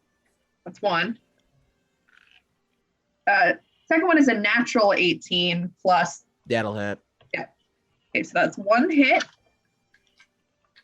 I'm just gonna roll to attack because there's 9 of them. 19 to hit. Yep. That's 2 hits. Okay. 21 or 22 to hit. Yeah, 18's the number. Whatever cool. it's all 18s across the board. I made it real easy for myself here. Excellent.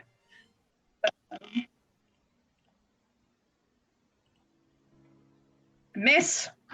Okay. Miss again. Okay. Oh, there's my trauma tendrils. Oh, hey, there they are. Hey, buddy. Miss again. Oof.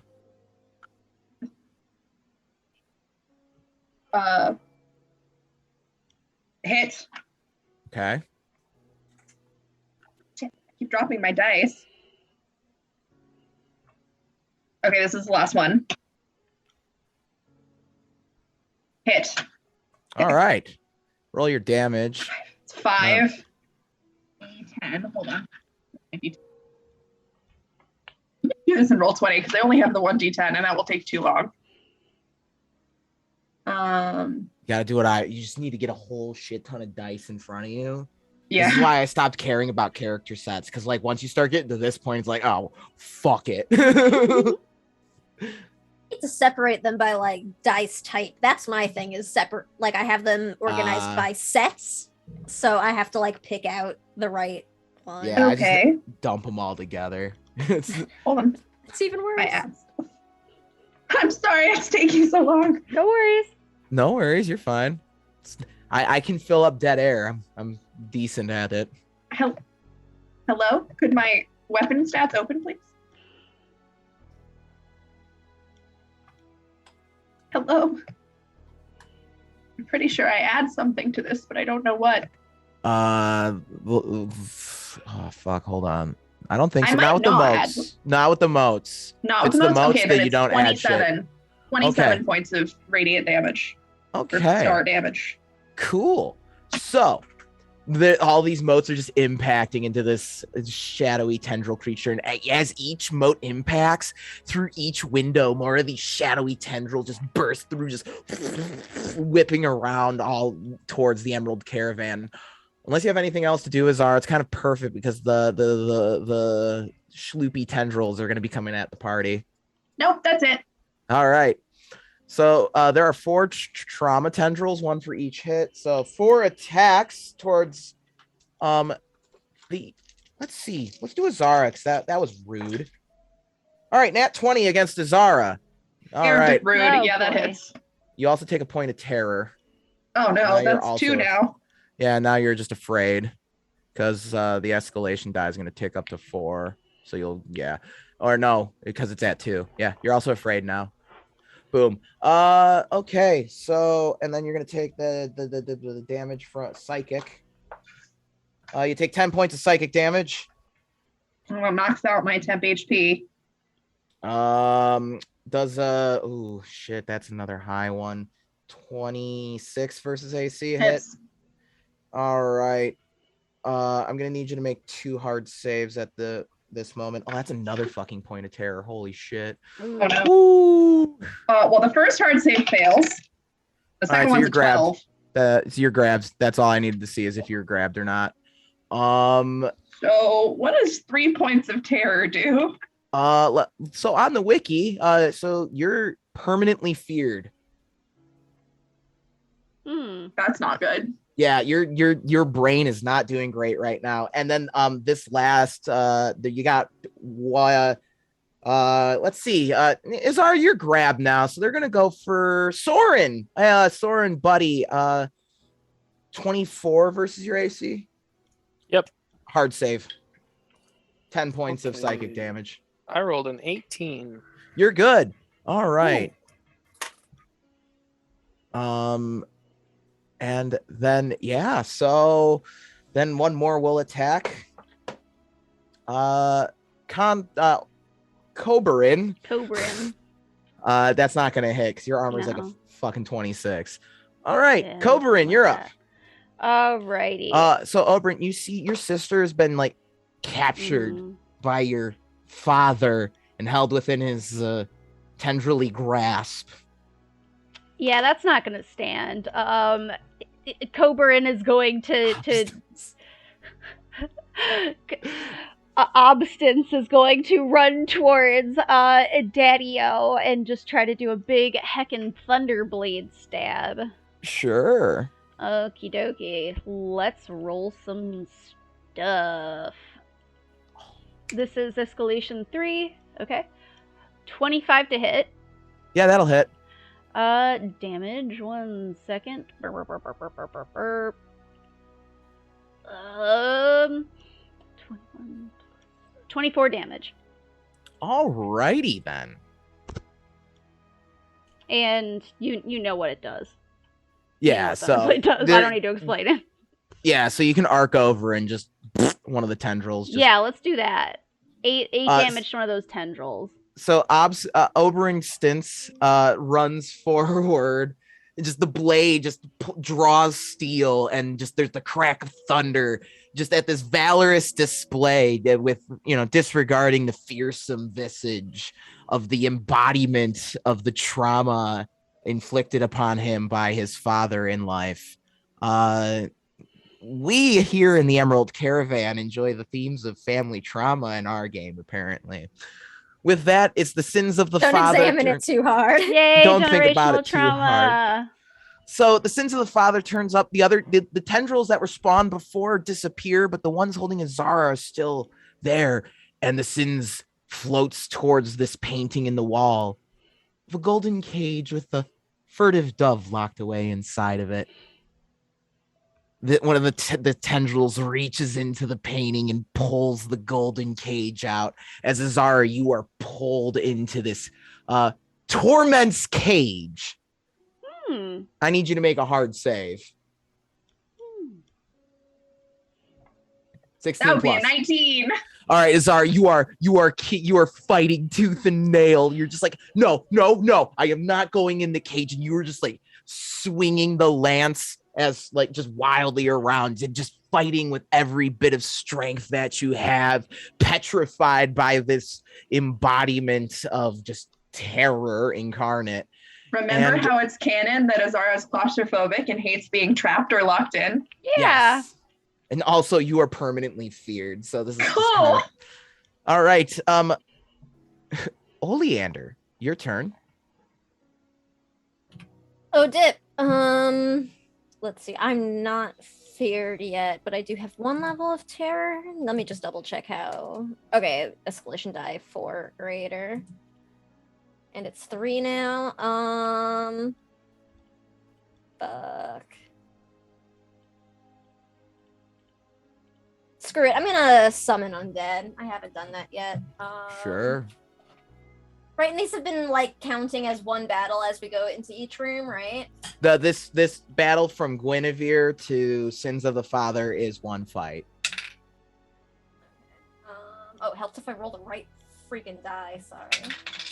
2, 4. So that's gonna be 3 zombies. I think I raised zombies now because I'm at level 3. Sorry, I'm laughing at the chat. Who's saying shit? Chris is just calling Oberyn Mr. Michigan Beer. Yeah, so I now summon 3 putrid zombies. Putrid zombies. That's a Yeah. nice name. All right, I'm gonna Right? put some putrid zombies on the board for you here. All right, and I'm Oh, just shit. gonna point them towards weird tentacle daddy. All right, weird trauma daddy. Okay, let's go. 24 versus AC. Yep. 18 's magic number. versus- Ooh, and a nat 20. Fuck. So it's 5 damage each. So 10 for the crit. 20 damage. All right, how many hits did you get? All of them hit. So 3 hits. So yeah, it was Alright. 20 damage total. Oh, and I rolled 2 above a nat 16. So for each of those, both the zombie and its target take an extra d6 damage. All right, and then as you So- notice, as the zombies strike the 1 creature, extra more damage. the tendrils burst through the walls. Ooh, and 6. So 7 extra damage total. So 27 damage total. So Okay. it's pretty good. Way to That is go, pretty damn zombies. good. Pretty good. So the zombies just kind of burst out of the ground and just shuffle, like scramble forward and begin like just climbing and latching onto these tendrils. We go to the top of the order. The escalation die is now 4. Everyone with terror should be afraid except for Oberyn because you are fearless. Heck yeah. Soren, it is your turn. I'm doing a ship post. Leave me alone. I'm doing a shit post, leave me alone. That's such a bard mood. Are these our skeletons? These Yeah, those are ours? your That's putrid Soren zombies. talking now. Yeah, I'm shit posting. Soren's just gonna get the gun back out and aim it towards the Sins guy and be like, I really like my dad. I don't really get why I'm here. That's a really good roll. That's a 28 to hit. Yeah, fuck yeah. Okay. So that'll be more trauma tendrils spawning. 18, 23 points of Soren damage. 23 points of Soren damage. I don't want to know what kind of damage that is. Don't ask. It's All psychic right. damage for sure. It's psychic. And then I will maintain my spell. What's that? And it sticks, so 9 more temp HP for Azara. Nice. Hell yeah, thank you. All right, That's my Azara. turn. Okay, it is your turn, Azara. You are still grabbed by this creature. Yeah, and because I forgot earlier, I have the Helm of Serenity, so I have an 18 plus resistance to psychic damage. All right. Remind me I next forgot. time. Because he did roll, well, he rolled all over 18s anyway, so whoops. But a good thing to know. Yeah, no, I'm just letting you know that the ruling works out in the end. My MTG judge wanted to just say that. Yeah, well, I forgot, so like that's on me. Oh, geez, Louise. I don't know what to do because I'm dazed and afraid. But I don't want to do nothing. I also don't want to blow my spells because we still have more combat. So what I'm gonna do? You got like one more after this. GM voice speaking. Soren knows we're in like near the end of the book. Soren's like, okay, we're checking the pages. We're getting there. Okay. Just give me to my Counting turn. the pages left. Come on. Oh, damn it. We're on page 69. Nice. Nice. Then I'm going to use my Invocation of Sun. Okay. What does that do? It means when I cast a daily cleric spell this battle, I roll a d6. If I roll less than or equal to the escalation die, I regain the use of that daily spell after the battle. Nice. Yeah, good time to start using that shit, huh? And I am going to... If anything that's a saving throw and not... There's a lot of saving throws going on in this fight. Yeah, I'm trying to figure out if I can make him make a saving throw because I have a -4 to my attacks. I don't think I do. So I'm just going to... Yeah, all right. I'll javelin of faith him. Sure. Because that's all I can do. Oh, shit. That's a natural 7, so it does not matter. Yeah, so you go to and just tendrils just writhing everywhere. Speaking of tendrils, the trauma tendrils are up. And they're gonna attack. It's terrible every time you say it. I'm sorry. All right, Oberyn, you're getting attacked here. Okay. That's gonna be a That's not a 17 number. to hit. I think that's a no. That's gonna be a no. That is going to be a 22. That's a no. No. Your AC is 26. Don't forget, you have a shield bash ability. I don't know if it's got to be a hit or not. 14. No. Alrighty. So the trauma tendrils, they're just flailing wildly. And then one more is gonna. How many are there? 4? Yeah, one more is gonna attack Oleander this time. Oleander, dirty 20. Yeah, it doesn't even matter what stat. Hard save. Hard save. Nope. 7 points of psychic damage. And you are not grabbed as the tendrils slappity dappity you. I'm grabbed. Okay. Obstance. Obstance. All right. Your turn. Obstance gonna run towards Daddy, and what's the name of the attack called? Make a freezing strike. Okay. And there was a lot of dice, so I pre-rolled because I didn't want to do math, and it was a nat 20. Ooh. So, because I also didn't want to do more math, I did the damage as well, and that's going to be 120 damage. Fuck! You almost wiped it. So Constance, within your heart, you feel like there was a moment. You remember this moment in Oberyn's life, right? As Oberyn, and this is a huge moment. You know, patricide in the name of protecting your sister. Mm-hmm. Constance feels a little hollow remembering Oberyn's memory there. And we'll get to that eventually. Not tonight. Anyway, you run forward, your battle cry erupting like thunder across the sky, lightning flashing as a blizzardy strike just streaks from your sword. And Oh yeah, just- he's stuck too. oh, that's just some big fucking damage. Yeah, he's stuck. Oh boy. Izara, please make a hard save. Oh no. Maybe I should have used my other invocation. Oh, Oh. 19 again. And Nice. and arc one of my things to one of the tendrils. Oh, yes, of Yeah. course. All right, then with that, Oleander, it is your turn. This creature, it's like the tendrils are definitely going limp.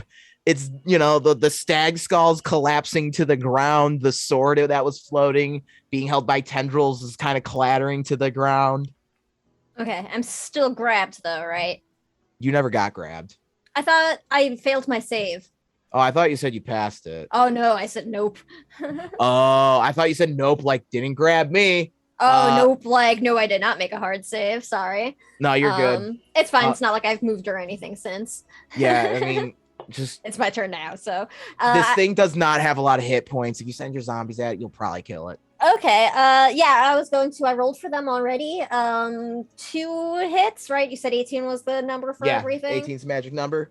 All right, so 2 hits. That's going to be 10 points of zombie Yep, that's damage. the magic number. Bada bing. Yeah. So Yay! the zombies just jump and kind of like begin tearing at the remains of the sins of the father. And just there's kind of this just tortured scream that echoes throughout the hall. There's a bright flash of light. As Constance, you've returned to your normal form. She And there is immediately runs to Azara and just like envelops her in a very tight hug. And Soren, your book has a few more words. The Ikor, the words returning to their natural form, not like gross Ikor anymore since the slaying of the sins of the father. King Oberyn Eversummer would always be remembered as a liberator and protector. After all, it was he who protected his little dove for all those years and let her free when she found love. So the bunk buddies are just sobbing, clinging Yes. to each other. Oh, I accidentally. Cameras are back. Okay, it's fine.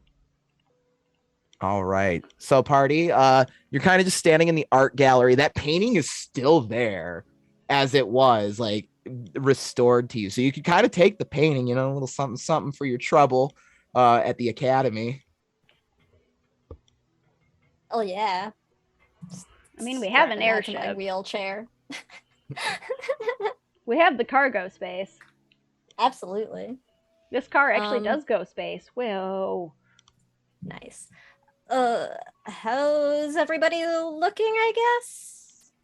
Like injury wise? Am I still afraid? Does that persist after the you're, combat? terror is a Cool. persistent condition. Cool. Until a rest, I think, right? A full rest. It is. That's what you yeah, had said to me before. I don't Yeah, know if it's you a, updated it's, it. it's like radiation of the brain. Oh. Radiation of the brain. Neat.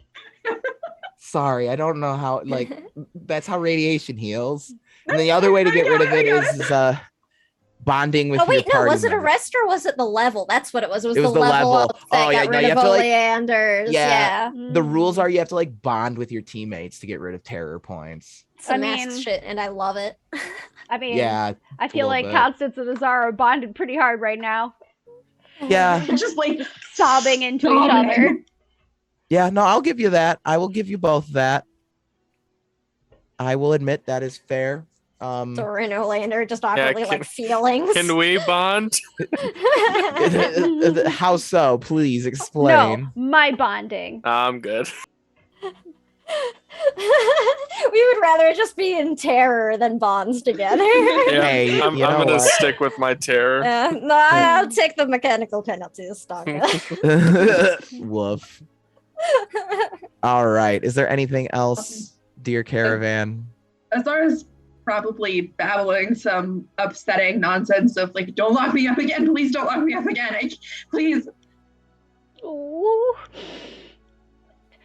Constance is like, no, don't worry, it is okay, no one is locking anybody up, it is okay, we have defeated him. It just very tightly hugging and soothing back rub, while Constance is also like crying because that's her sister, damn it.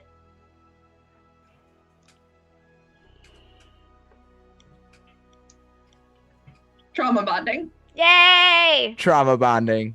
You love to see it. Yeah. Oh my god! I think it definitely. Oh no, what happened? I saw the shit post. Oh.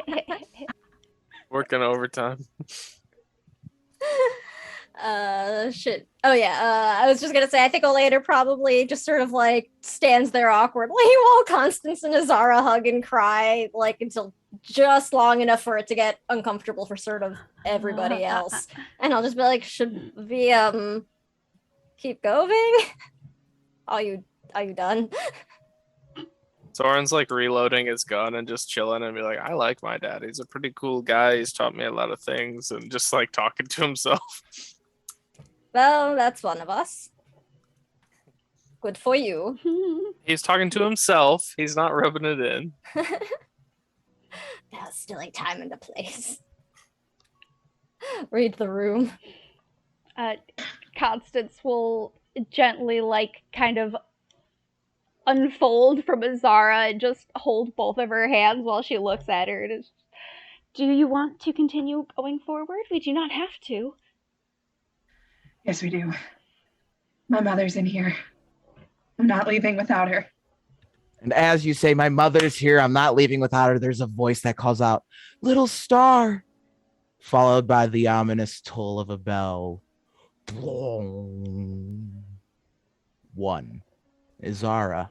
Memories of Oberyn Eversummer flood into your mind. The bell tolls again. 2.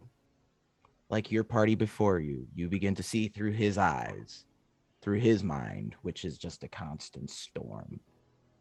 The bell tolls a 3rd time, and now you're gazing at someone familiar to you, but they are far younger than you remember. 4th toll. It's your mother. She's much younger than you remember, basically a kid. But it's certainly her. You know her because you're seeing this through Oberyn's perspective. There's a 5th toll. As Oberyn, your heart leaps for joy at the sight of your daughter. She is kind, she is wonderful, and reminds you of your beloved sister, your daughter, Nin. There's a 6th bell that tolls. But you always called her your little dove, wishing for peace in the world.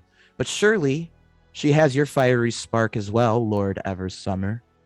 Now, before I go into the final 6 bell tolls, Emerald Caravan, you're just kind of seeing Azara just kind of like mindlessly walking towards wherever this bell toll is coming from as she is seeing things through Oberyn's perspective. Does she look like Oberyn like the rest of us did? She's flashing back and forth between that in a very weird and disjointed sense compared to how y'all were doing it. Then Constance is just kind of following slowly behind, but keeping enough of a distance, kind of respecting whatever weird, familial fae bullshit's going on.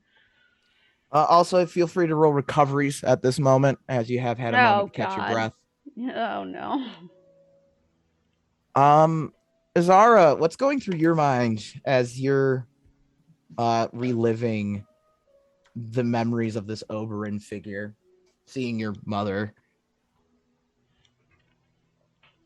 That's a good question. Yeah, and a side of her you never really knew about. How distinct is Azara's consciousness from Oberon's right now? They're pretty mingly. I don't know. I think it might be hard to differentiate what's her and what's Oberon, because I mean she's thrilled to see her mother as well, but I mean she's also still terrified. And she's deeply and profoundly sad. The 7th bell tolls. Little dove, or in your native tongue, Tamlin. The bell tolls again, you growing closer to the tower that rings from, passing through what it would have been a throne room. With the 8th toll, Azara, Tamlin has come to you, Oberyn, and your wife, professing to you that she has found someone, immortal. The bell continues to toll ominously, a violet light flashing each time from the top of the tower, high above in the tree's canopy. With the 9th toll, Tamlin cannot be with this person that she loves, as she is a fae. So saith the law of Arcadia. But perhaps there is a way. The bell tolls, stars flashing across the ceiling. Tales of the Mark of Fate, though. And so here it is, Oberyn, you scribed into the pages. The bell grows louder with each strike, with the 11th, but the price of love is heavy to pay. Tamlin, your little dove, was severed from her fae connection, as your nature, Oberyn, is fae and severed from Gorweir. The bell tolls violet fire, blasting open the door to the bell tower. As Azara, you take on your normal shape, the ghostly form of the Green Knight now standing between you and your mother.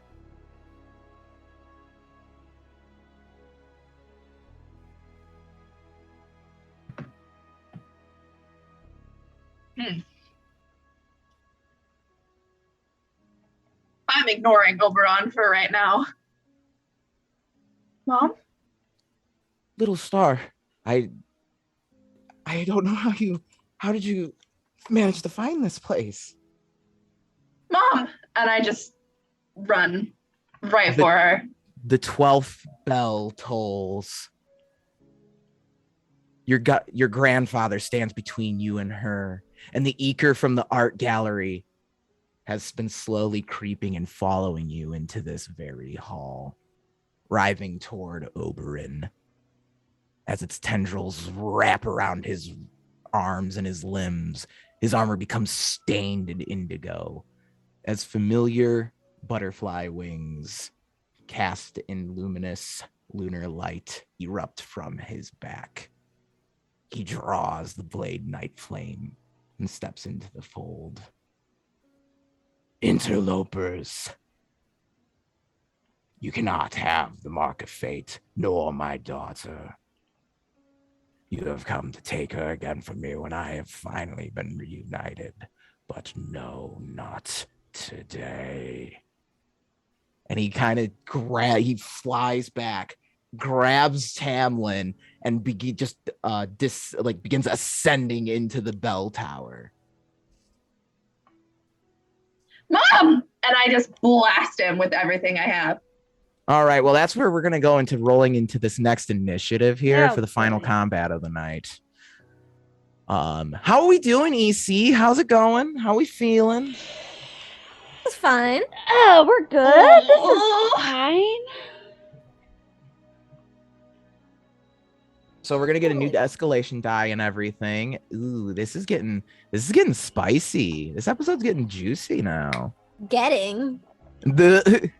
All right, just so everyone knows, you're all in your normal forms this fight. You were seeing as yourself. Oberyn is now separated from you and has retaken on his corrupted form of Oberyn Nightflame. Just you wait till we take his helmet off. And all right, let's get everyone switched around here. Boom. Aha. All right. So, let's see. Ooh.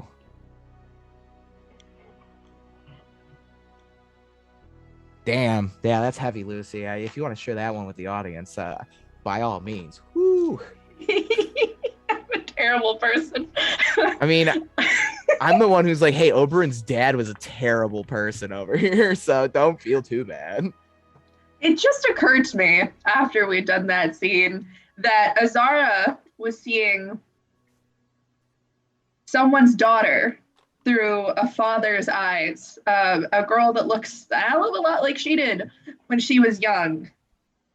And her own father, she feels, abandoned her.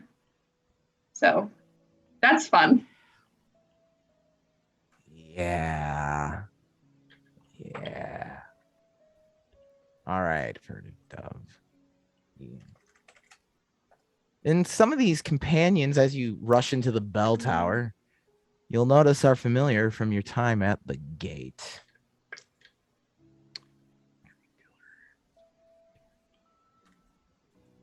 Whenever you're ready to drop your initiatives. Oh, we're rolling new initiatives? Cool. Yep. Different. This is like a brand new fight here. 24. 20. Not natural. Hey, I mean, this is like the best initiative Oleander's ever like. Seriously. Now, if only my actual rules would be fucking. Constance. 24. All right, Azara, Constance, who wants to go first? We're gonna let Azara go first because that's more narratively appropriate in the moment, actually. Yeah. All right, I guess. Yeah, fuck this guy. Hold on. I got one more I need to roll. Sorry, I forgot. Oh, sorry. I got one more to. No, it's all good. All right, that's my fault.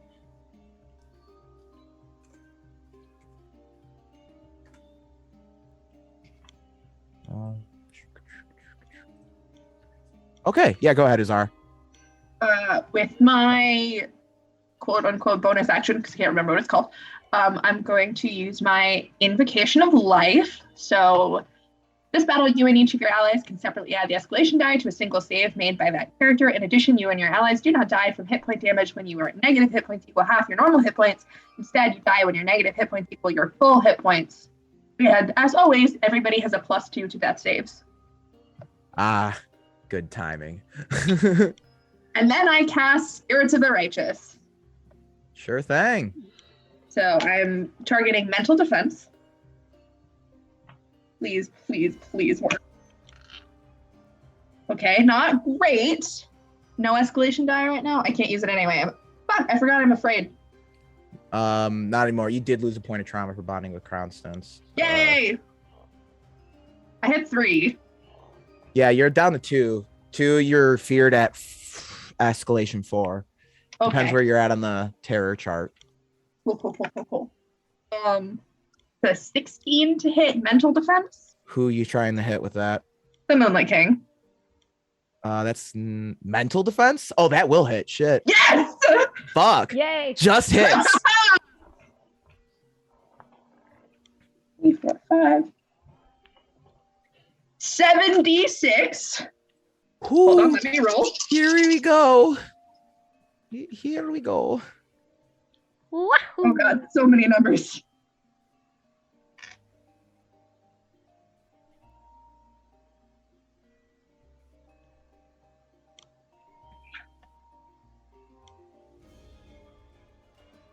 Plus my wisdom.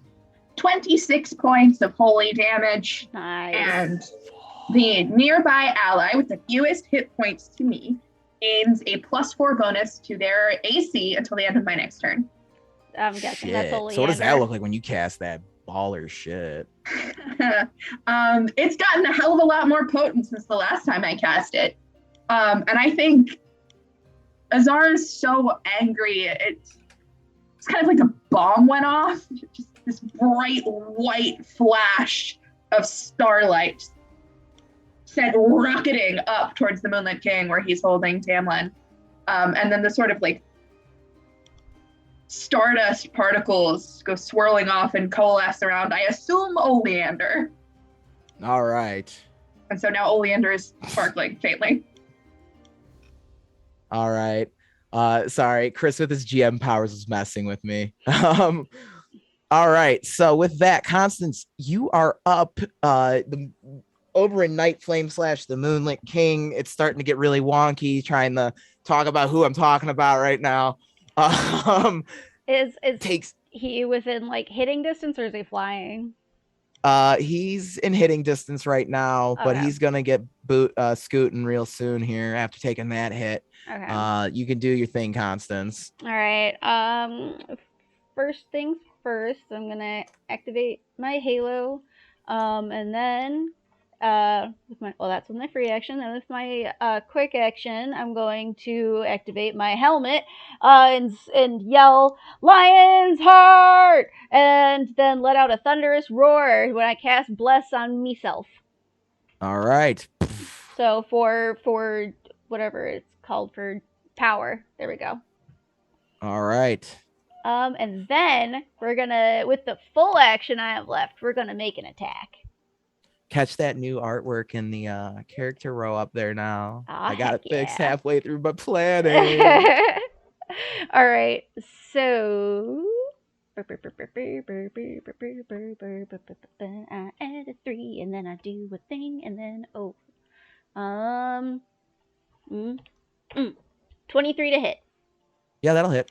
Okay, 28 damage.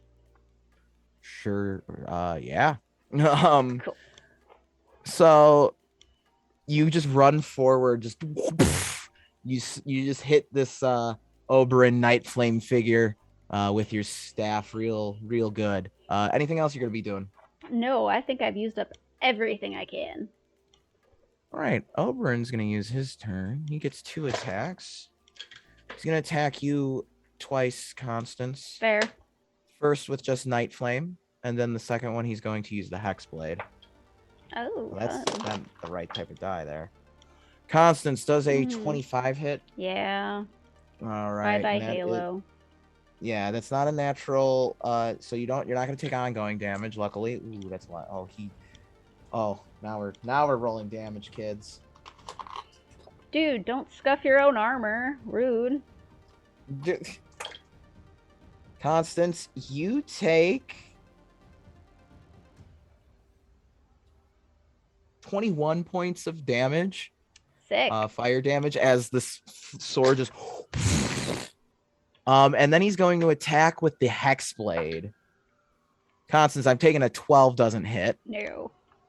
And then after flourishing twice with the sword, he kind of takes Tamlin and disappears in a cloud of storm cloud, like a storm cloud of thunder. And you hear skittering as little dragging creatures descend down the stairs of the bell tower, and they begin surrounding you, Constance. Ooh, okay. All right.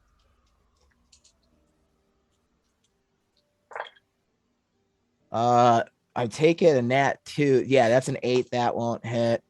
12 No. versus AC. 18 versus AC. No. All right. So these little snaky dragon whelp creatures just kind of begin like attacking Constance. They kind of give you vibes of the serpent. It's kind of a little reminiscent of when you were in Tuft Hollow. Oleander, it is your turn.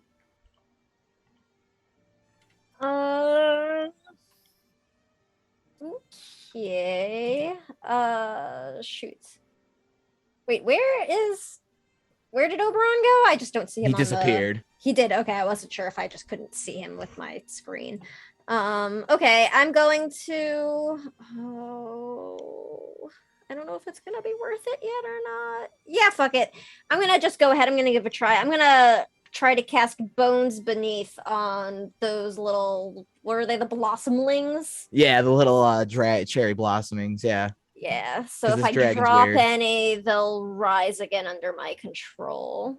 Nice. I did not roll great though. It's only a 16 versus PD. Yeah, they don't have a high PD. That works. Oh, sweet. Okay. It's gonna be 4d12.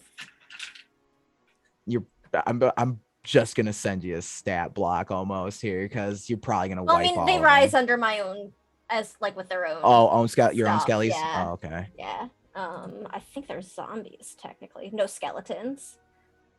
And technically they're not summoned either, so they're like... Oh, okay. But yeah, so any that I dropped then are now under my control as skeletons. Cool. And they take their turn immediately after me. All right, so you just tell me how much damage you're dealing, and we will... There's 4 of them. Yeah. Well, to hit, 16 plus 8. This one will miss. That's a dirty 20. So I think probably I'm gonna send them over towards what is this, the night Dream Killer. Yeah, how many of them did you how much damage did you deal again? Oh, shoot, I don't remember. Because I'm trying to figure out how many you're dropping.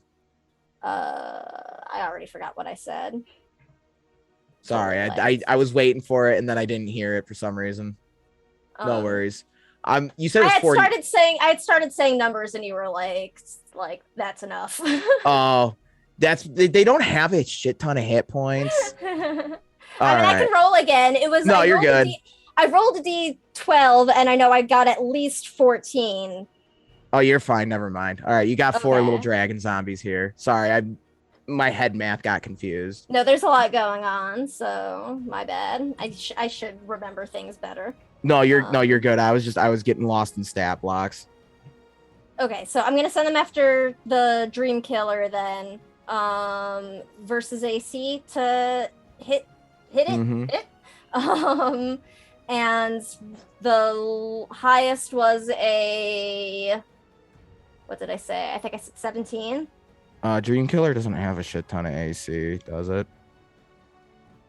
I don't know why you're asking me. I don't know why I'm asking you either. Yeah, Dream Killer's gone. Yeah, it was 5 damage a pop, so. Yeah, Dream Killer's gone, so. Sweet. All right, so you've cleared out the ground floor except for the furtive dove here. Soren, it is your turn. Is the dove aggressive? No, the furtive dove is not displaying any aggressive behavior towards any of you. Aw. Kill it. I kill it. You can. No. I'm going to. Soren's going to begin. Soren's had enough today, and he is going to begin casting the Story of Thunder. Okay. And he's just going to yell out up the stairs, "Are you afraid of me, Knight of Thunder?" And then I'm just going to start having thunder clouds appear above Soren's head to accompany his story. And it's not going to do any damage this turn because I can't see him, but I'll start moving towards the stairs. You can go up the stairs using your movement if you want. Because Okay. that would be changing a zone then. Oh, yeah. Okay, I'll do that. All right, so you ascend the stairs. All right, revealing area. Oh, no, that was hiding the area. That's the opposite. Wrong way. All right, so you ascend the stairs and you're met with more of these little dragging creatures and Oberyn standing there before you. Come and face me then. Do you not tire of this dance we've been having for how many months now? Okay, so I am going to roll to hit. All right. I'm going to target all the little draggies instead of him, and that's a 25 to hit. Their physical defense. Yeah. Yeah. Sorry. I had a DM from one of the players. You're good. Okay, so that's a 21 plus 5 is 26. So I'm going to deal 26 points of damage to 4 of the dragons. Okay. You're going to kill 4 of the dragons. So he's just walking up the stairs. He's had it at this point, and he's just staring over and dead in the eyes as he just kills his minions. And the storm clouds are kind of beckoning to Soren while he's telling his stories, at least for a moment.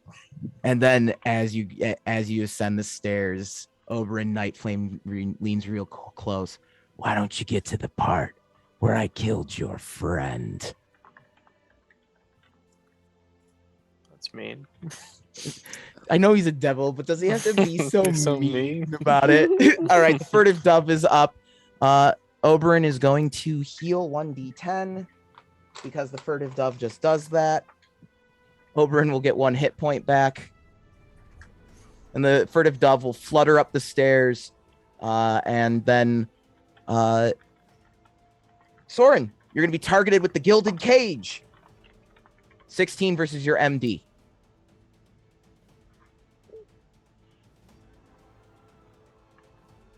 Who was that to? Sorry, I was muted. Yep. Oh. So you get placed back in that cage that you're all too familiar with from before. Yeah. Alrighty. Dreamkiller's dead. Izara, it is your turn. I just leap into the air and fly up to the second floor. Do I see Tamlin? You do not. Where is my mother? And I will hit him with Emotes of Starlight with every word. Okay, so the first one is a 17 to hit. Yes, a 17 to hit. Versus? AC. No. Okay. Worse. And a 17 again. Nope. Yep. Well, I'll summon. No, I summon and attach. Never mind. That's my turn. All right. Constance, it is your turn. Okay. I have two theories in my brain that do not go well with each other, so I'm just gonna ignore those and attack all these beastie boys down here. Oh, those are oleanders. The red ones are oleanders. Well, never mind then. I'm just gonna run up the stairs and try to attack Dad. And then trying to attack Dad. Smacking Daddy. We're doing another smite now. Are we still in escalation 0? Yep. Right. Wait, where's my top of the order? We should actually be at 1. Okay. Oh, then my attacks were 18s. Not that it probably matters.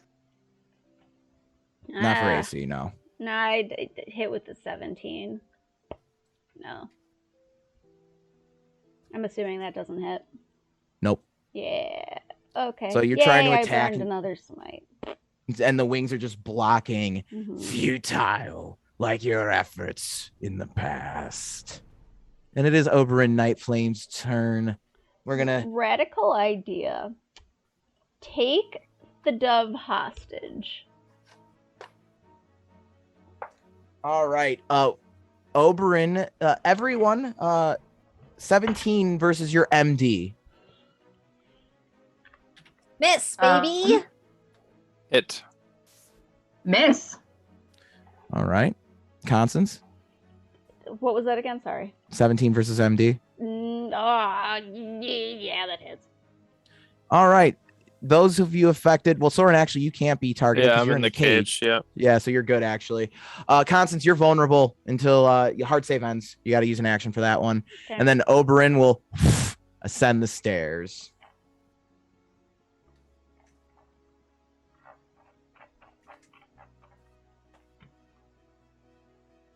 The Blossomlings are up. There's only one left. Give me 1 second. I'm just trying to manage, like, roll 20. There's just the one, and it's just gonna run up and try to attack Constance. Constance does a 16 hit versus AC. No. Alrighty, and with that, Oleander, it is your turn.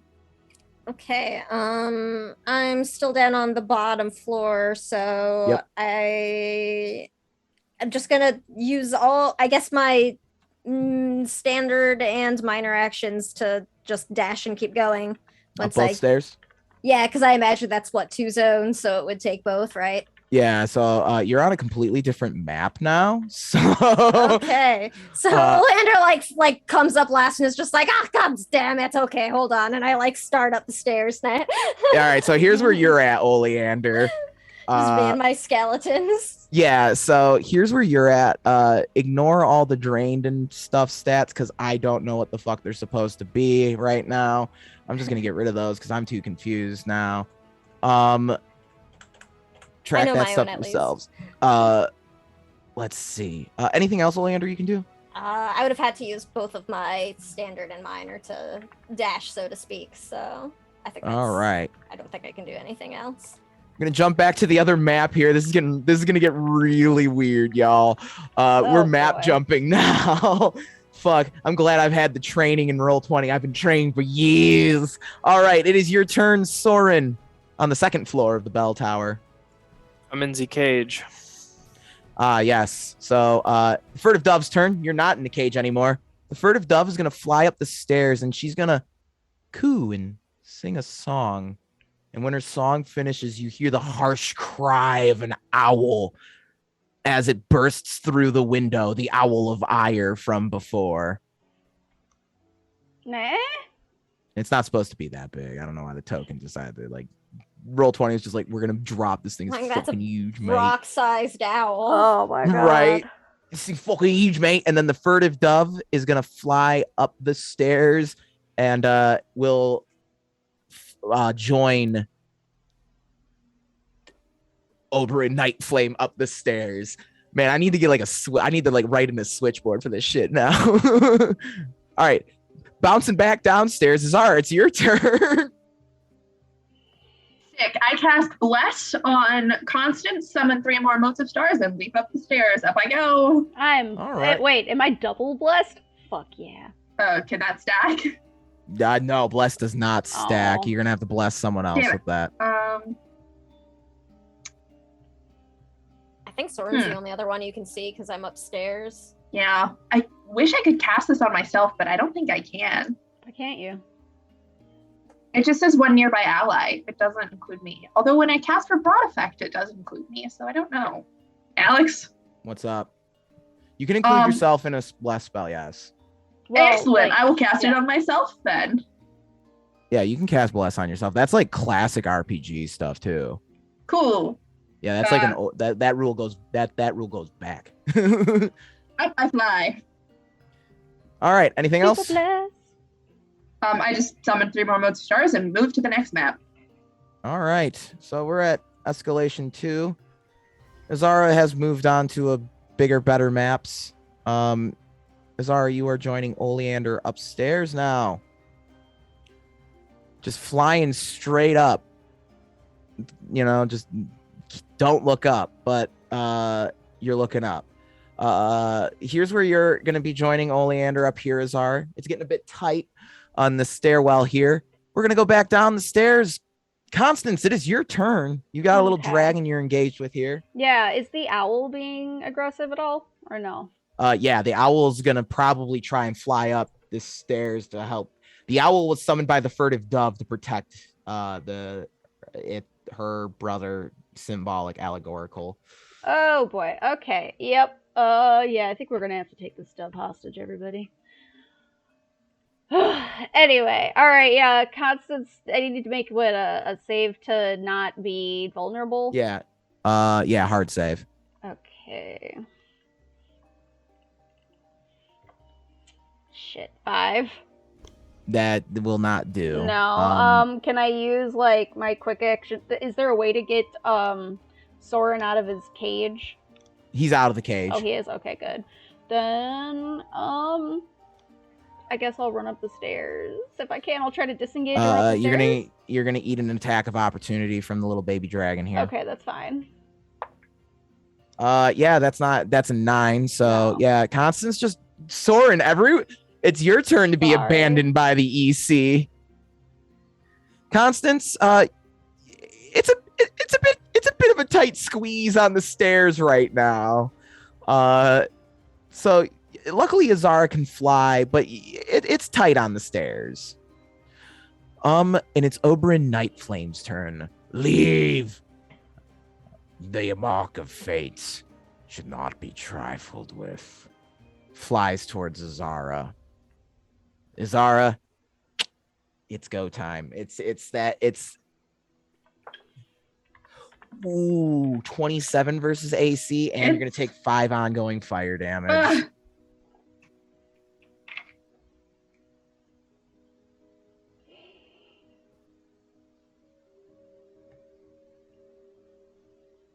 Anything else? Hold on. I'm I don't like that it takes that long. It's too much math. Well, I'm also like bouncing between these maps, yo. Like, this is wild. Yeah, no, I still have to roll because like there's just a lot of map jumping I'm doing at the moment. I'm just gonna spit back at him. I don't give a damn about the mark of fate. I just want my mother. And I want my daughter back. Let's see. 16 points of fire damage from the sword itself. And then he's going to make a hexblade attack at you. I lost my temp HP, right? It's gone. Yes. 18 versus AC. 18 misses. All right, so the blade misses on the second strike. And with that, the Blossomlings are up. And they're going to just go up against these little Zambambos. Like, yeah, the stairs are clogged right now. So, like, you're going to have to wait for the openings to happen. Right. Did I take that 5 when it was applied, or did I take it starting on my next? Be at your turn. Okay. All right, versus your Zambambos, Oleander. AC is 18. One of those attacks is going to hit for 4 damage. Oh, and they have resist weapons, although I don't think it matters for these guys, right? Nah, it doesn't matter for these little guys. Okay. 4 damage. 4 damage. And then I think there's one downstairs. I gotta go check on Soren. Yeah, there's one downstairs that's gonna go and engage and attack Soren. Soren, does an 11 versus your AC hit? No, I kick it in the face. All right, Oleander, it is your turn. We go back up the stairs. Jesus Christ! So ridiculous. All right. What is the escalation die at right now? Oh, hold on. Let me go back to the other map real quick because that's got the accurate count. It's at 2. 2. Okay. All right. I'm gonna have my skellies wail on the other Blossomlings. Sure thing. Make that opening, right? Pretty much. I mean, lowest is an 8. Otherwise, a 15 versus AC is the lowest. 15 versus AC. Yeah. Yeah, that hits. Okay, so then that's gonna be 1, 2, 3 hits. So 5, 10, 15 plus 6. Nice. So 21 points of damage total to the Blossomlings. One's gonna croak. Come on. All right. There we go. So that's my zombie's turn, and then I'm going to cast Wave of Decay. Which is that repeating psychic damage dealio that Oleander can do, which just hits. Mm-hmm. And he's going to take 17 points of negative energy damage this round. I can do that as a free action at the start of each of my turns. All right, who are you sticking that with? Oberon. All right. 17, you said? Yeah, 17 negative. All right. Cool. All right. I'm bad at math. Let's see here. The Owl of Ire is up. And it's gonna fly up the stairs. Sorry, Soren. Everyone's kind of left you in the dust here. Even the owl. And it's just gonna appear right here at Oleander here. I'm gonna reveal this little. There we go. Nice. All right.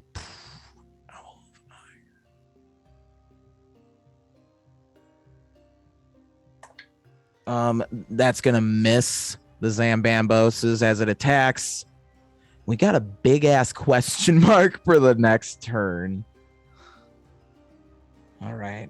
This is when we make a roll.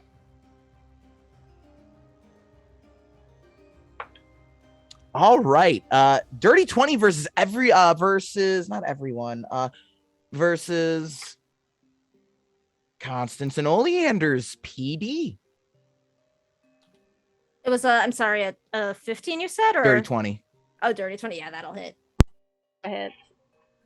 Constance. Yeah. All right. So. Yep.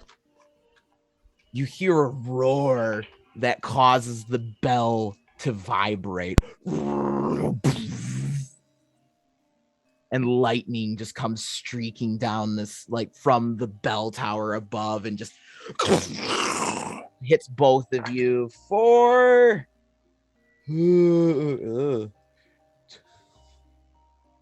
17 points of lightning damage. Ouch. Well, I'm staggered. 17, you said, right? That is correct. Okay. Soren, it is your turn. We're going back down the stairs real quick. Can I see anybody from the stairs? If you look up, there's like kind of like a raft or balcony up above. You can look up to the next floor and kind of see a little bit of what's going on. Can I see the owl? Yes, you can. You can right. see the owl because the I'm owl's just gonna- flew straight up. Okay, I'm gonna continue my Song of Thunder and continue yelling at Oberon for being a coward.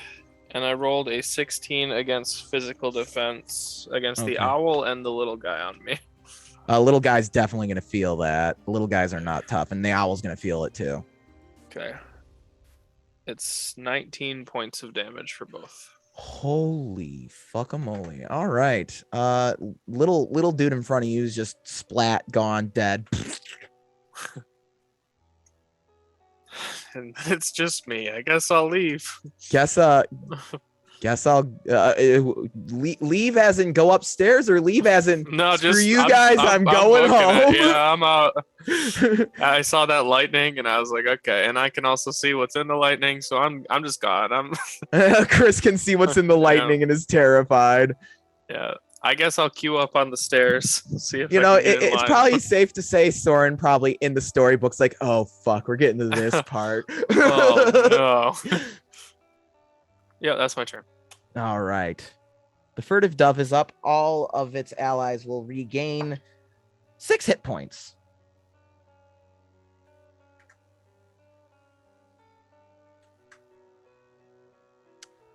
All right, and then the furtive dove is going to use the gilded cage on Oleander.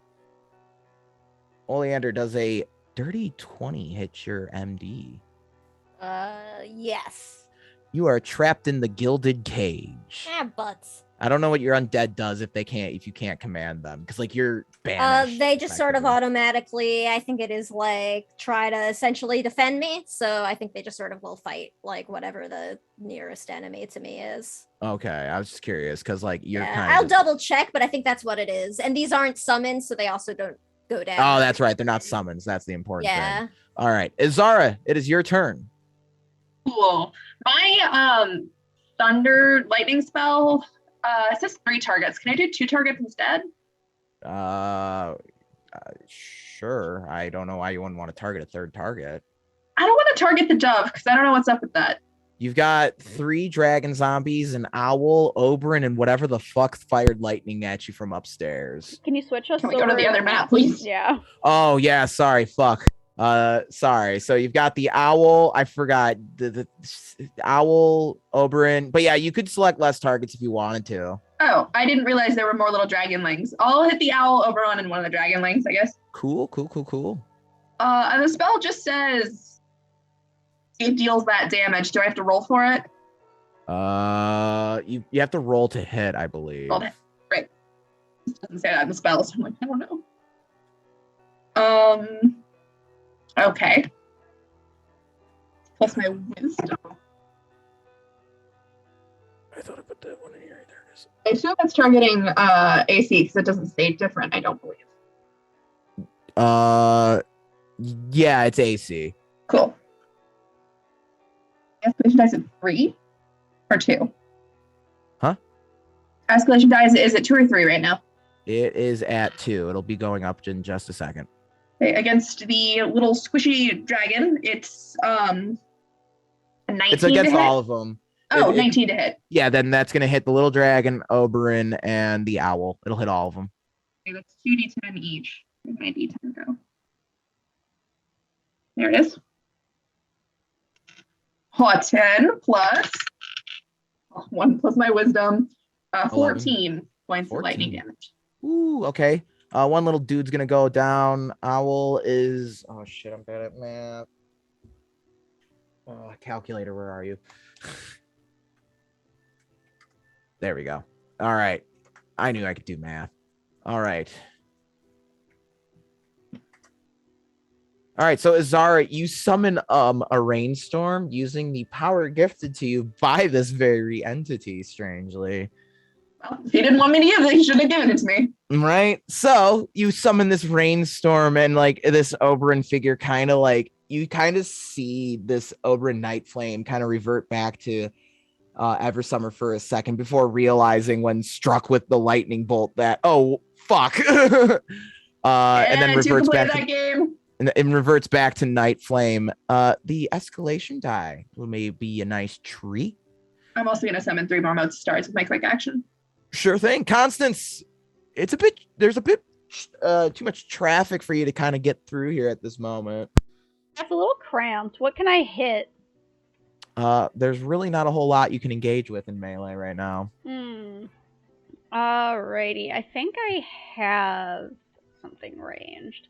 Oh, you know what? I do have that harpoon gun. I have, I think, 2 bolts left. Fuck, let's go. Harpoon time. All right, roll the check to see if you can plop it on the ground. Oh, that's just a hard save?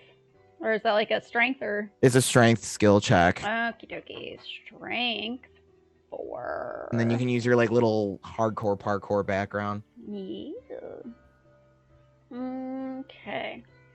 So plus 8. 17. Yep, you set up no problem. You can make your attack. Alrighty. That's plus dex. 22. Yeah, that hits. Damage. Yeah, Yeah, so you just Constance sets up the harpoon gun and is just like, and just you just send it through one of Oberyn Night Flame's wings. And he just turns around to Constance. 17. Wait, no, that's more than that. I need to tell you how much damage that is. You say your line while I total that up. Oh, shit. Yeah, I think I got it. All right, well, it's gonna be his turn anyway. Well, no, it's 40. It's 4 times 46. So, give me a second, because it's gonna do a lot of damage. Wait, where the damage is dex plus is 4d6 plus dex it's or wisdom plus 46 level per level. Oh, right. So, I need to roll some d6 real quick.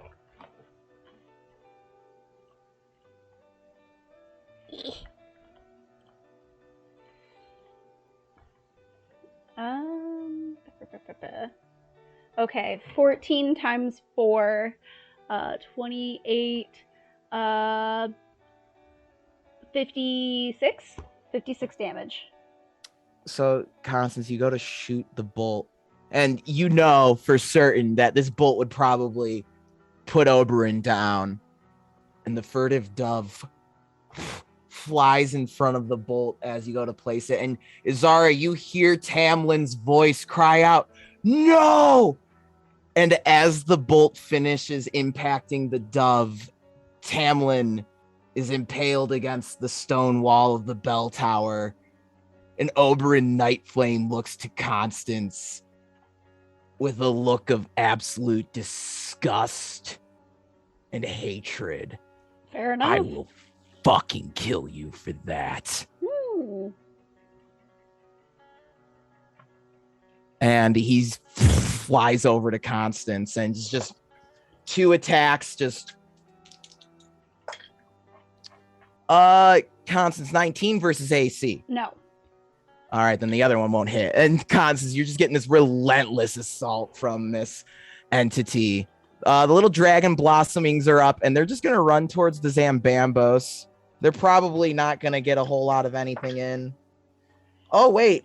Oleander, 24 versus Zambambos? Yeah, that'll hit. 4 damage. 17 versus Zambambos. That'll miss. One of them drops and deals 4 holy damage. All righty. Well, that'll kill the owl. Oops. All right. Oleander, it's your turn. You're not in the cage because the entity that was holding you in the cage is dead. Well, not dead, but Sweet. out of combat. Lucy, I'm sorry. Our characters have a tendency to.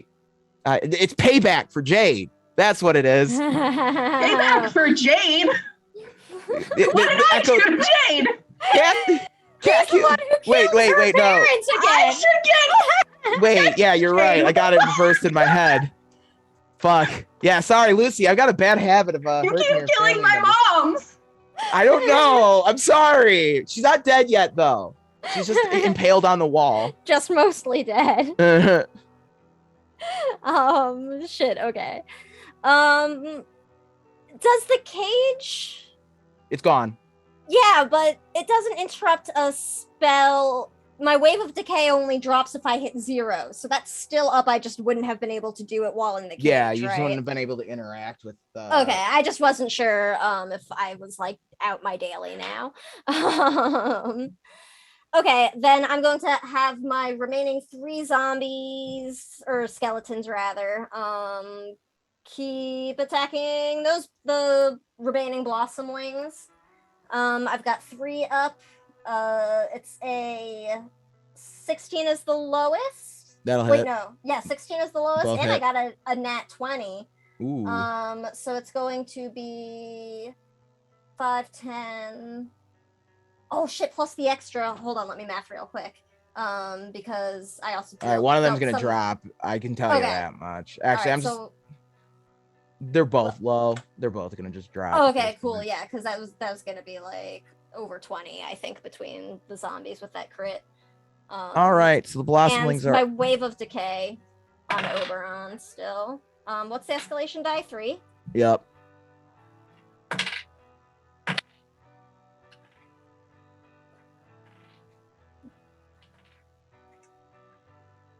It's gonna be 17 psychic automatic hit. All right. And as this like psychic damage is just hitting like this Oberon figure, you can actually see these violet, like magma like tears just coming out of his helmet at the sight of his beloved daughter being impaled against the wall. And with that, Starlit Dragon, guardian of the forests, keeper of the sacred tree, I ask thee for this gift of vengeance. He's Just got no this one to one blame time. for himself. That's what I was just thinking. I was like, well, maybe you should have picked a fight with us.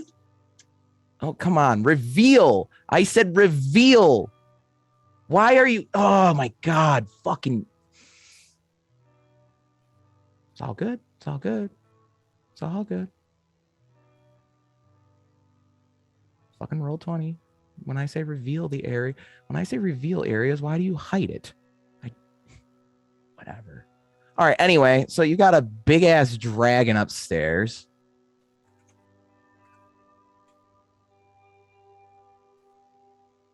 A never dragon, actually. They are native to this region and they turn into trees when they become ancient.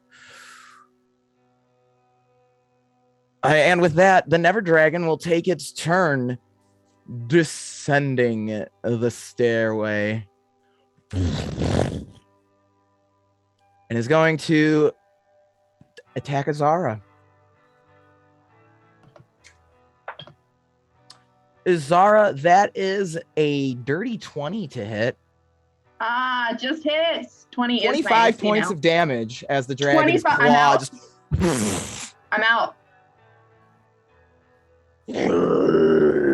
Soren, it is your turn as the dragon is roaring.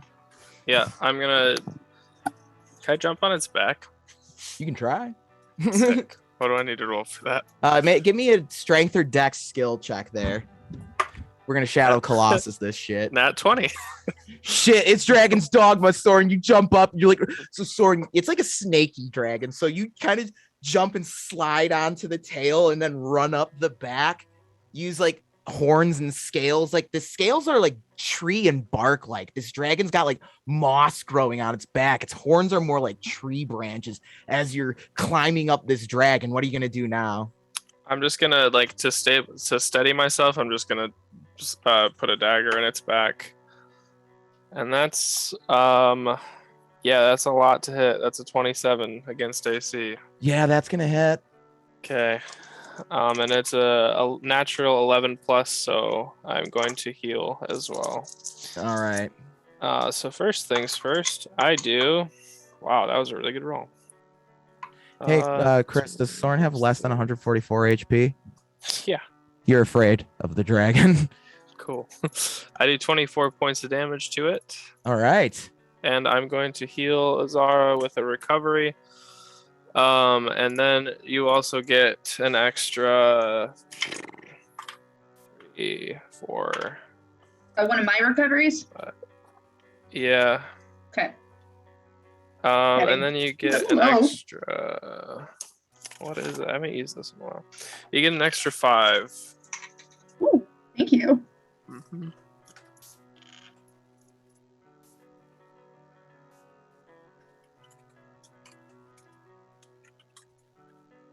And that's my turn. All right. Azara, you see Tamlin, she's impaled against the wall, holding like the ballista bolt that holds her, that's in her shoulder. Little star, I never thought I'd see you again. And I was hoping I could save Father before I saw you again. And Azara, it's your turn now. I cast Cure Wounds on Tamlin. Okay, so she like makes a recovery and all that.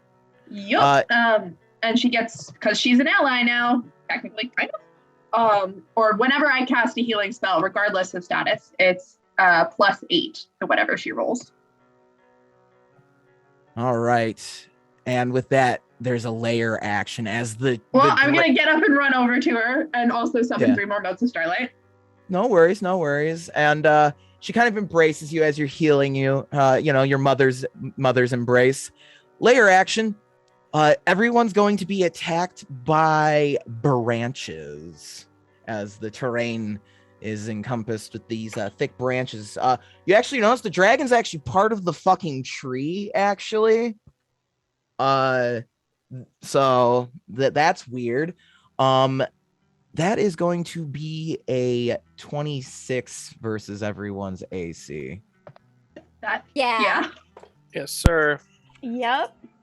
All right. If you move on your next turn, you have to make a hard save. Or be stuck. 17 points of damage. That's literally what I had. I'm at 0. Yeah, so these just like the branches just come crashing down on everyone in the party. Constance, it is your turn. I'm gonna real quick chug a health potion. Yeah, essentially. We're gonna chug a health potion to get some HP back. But then I'm gonna use my last bolt. I'm just gonna turn it towards the dragon and use my last bolt, and that is a nat 20. Fuck! You're gonna have to double that damage. It's 46 times 4 times 2, so give me a second. So So much math. Calculator. Okay. When Oleander drops 2, I would like to use my death rattle to deal psychic damage equal to the damage of the attack or 5 times the spell level, whichever is higher. Okay. So 17 or 5 times the spell level. 17 times. It would be 17 damage then. Okay, so I just deal that back to the dragon. Yeah, sure. I'm still at 0, but haha. Yeah. That is 120 damage. Oh. Thank you for this That's harpoon amazing. gun. That's my last bolt. I need to get more. Sorry, also, was the dragon sit natural even or natural odd? Fuck, odd. Odd. No, it was even. Wait, it was even. Then the target is also dazed until the end of my next turn. I mean, I'm dazed and confused too, if you know what I'm saying. That was fucking wild, Constance. Shit. Hey yo. So Oleander's like giving a death scream as like, Constance just and just the dragon just on Oberyn's turn. He flies over to the furtive dove and just shoves Izara aside and is just like, get away from her. And ascends with both of you to the top of the bell, striking the bell with his sword, causing the bell to crack, and with it, shattering the ceiling of this tree castle. The blood moon hangs as a crescent in the sky as you hear wolves howl in the forest beyond. Oleander, it is your turn. Okay. Well, I guess I just make a death save. Lol. Oh, although my zombies still go. Zombies will still move to the dragon. That is a fail for my death save. My 3 zombies. I've got 3. Don't forget your +2. Yeah. Still a fail. I rolled a 6. Oh. Yeah. You can add the escalation die. I still don't think it matters. 10. Yeah, then it's still a 12. But my skeletons do still go. A 19 versus AC. Nope. God damn it. 21 versus AC. Yes, that's the number. All right. Then that's going to be 2 hits. 5, 10, 15, 18 skeleton damage. Skeleton damage. Love it. All right. So the little like corrupted babies of this dragon tree are attacking its parent. Trees are weird and can be like both genders at the same time. Well, that's not weird. They can just do that because they're trees. That's what they do. Anyway, Never Dragon is up. Soren, you're still on its back. It's gonna just let's see, what's it want to do on its turn? Oh shit, it actually makes 2 attacks. I missed that the last time. Constance! Oh shit, it's gonna get a free breath attack in there too. All right, now we're talking. Now we're cooking with gas. Constance, 25 to hit. Yep. 25 points of damage. Boy. 16 to hit, AC? No. All right, breath attack. We're gonna target Constance. Actually, no, we're gonna only target Soren with the breath attack. Soren, 22 versus PD. Yeah, just barely. Lightning damage. 15 points of lightning damage from the breath. Okay, looking good, looking fine. All right, and so that's the dragon just thrashing and all that. Soren, you're still riding the dragon. All right, I would like to slide down the tail and jump off its back and run up the stairs. Because the dragon's part of the tree, you can slide up the dragon's branches and into the canopy instead if you like. Whatever is easiest. That's probably the it'd probably be easier to run up the stairs, but the canopy would put you in a more favorable positioning versus Oberyn Nightflame. I will do the canopy then. Do I need to make a check? Or do I Yes, just do make it? me a Okay. dex check. All right. That's not epic. 16?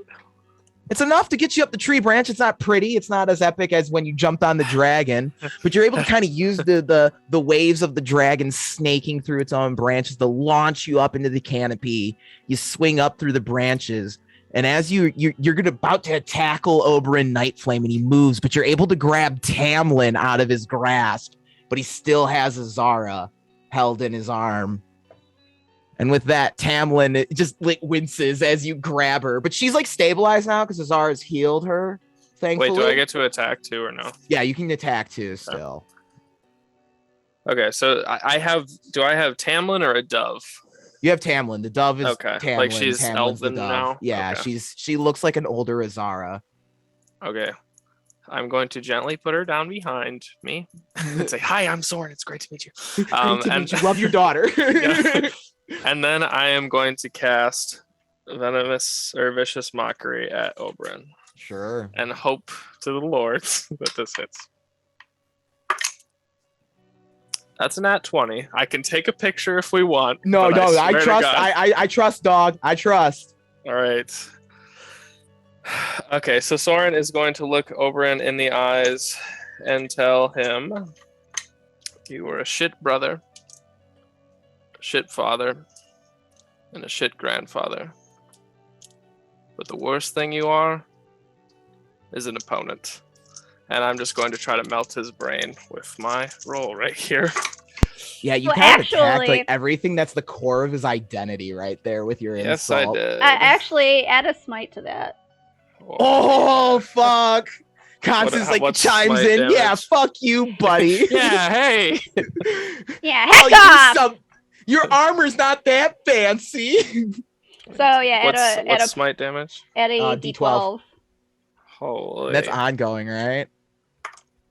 I rolled a 12. Yes! So 16, 21, 22 plus 12 is whatever. No, so Soren, Doubled 86 points of as damage. your words echo into Oberyn's ears, he rips the helmet off, revealing a face that's very similar to both the Moonlit King and the portrait you saw downstairs, as he just kind of grabs the top, like his head, and just like obviously your magic infused insult got to the core of him as a person.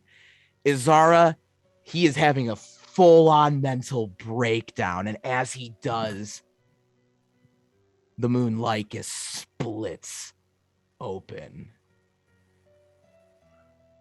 As Oleander, a creature you've only seen once in your life, when the Reverend in New Dunland took control of Fenris's mind for a moment, descends from the moonlight, landing before Oberyn and Azara. Cute. Trying to retake your moon. Sick. If you want it so bad. And he lunges forward, grabbing both the Moonlit King and Azara. Come and take it. And Izara and the Moonlit King are swept up into the lunar beam of moonlight, ascending into the sky now tinged with the night.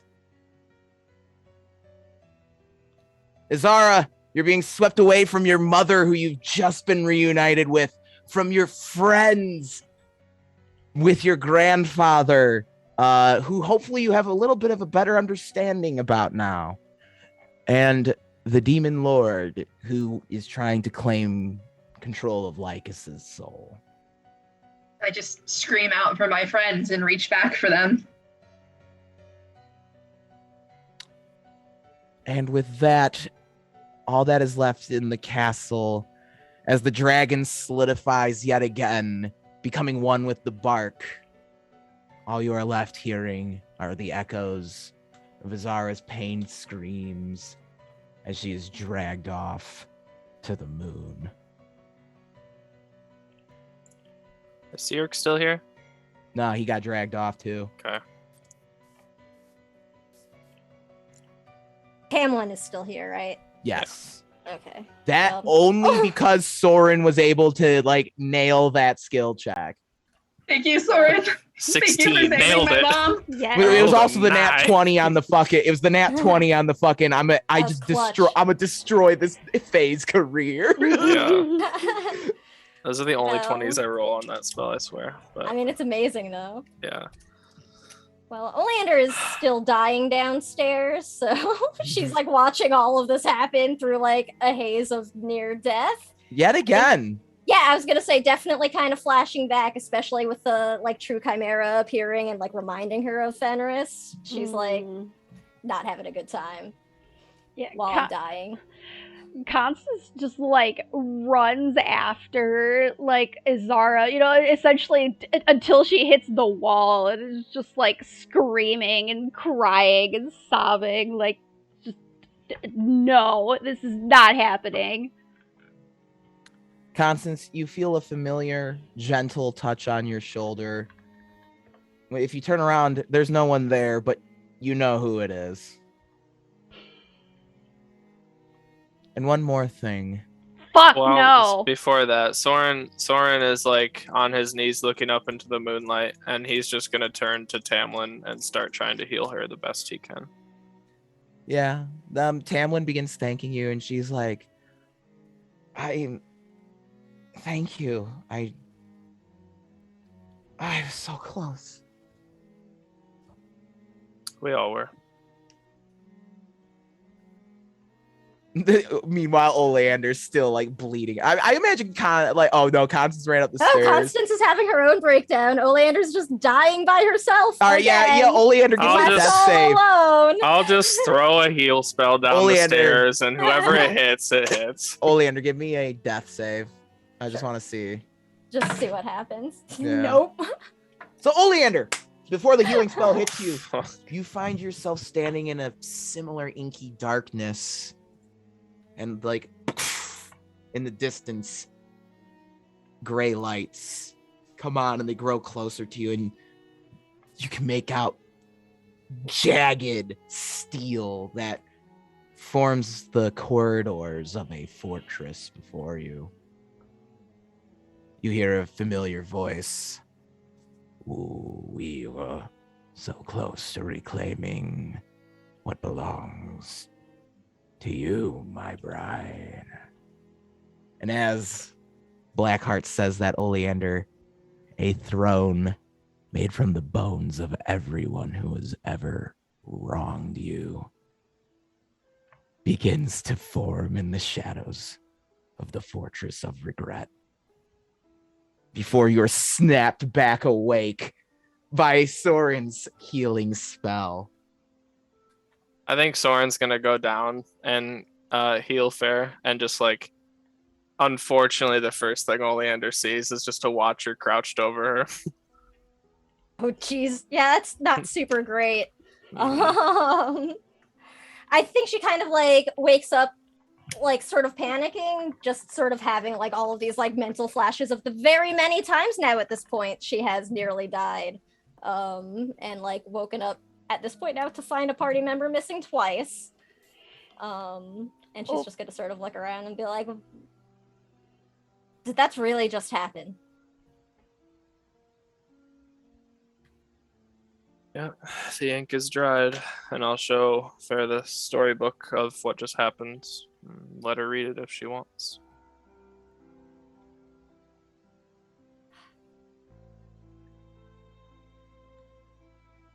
Well, we need to get them both back now. Is Constance still flailing at the wall upstairs? Yeah. It's honestly, it's probably worse than when Fenris left. Because Azara was like the last person in the caravan. Yeah, and Fenris made like a clear choice, like, I'm doing this. Yeah. It's okay. Like, Yeah. Azara was just taken. Then while Constance is still distracted, I'm gonna help Oleander up into like a sitting position and look her like dead in the eye and just say, I hope you're ready to help me burn the world down. And I'll just go up and get Constance and like try to get her off the wall. She doesn't really fight, but it's just because she really doesn't have the energy or ability at the moment. But she comes with, and her voice is kind of hoarse at the moment.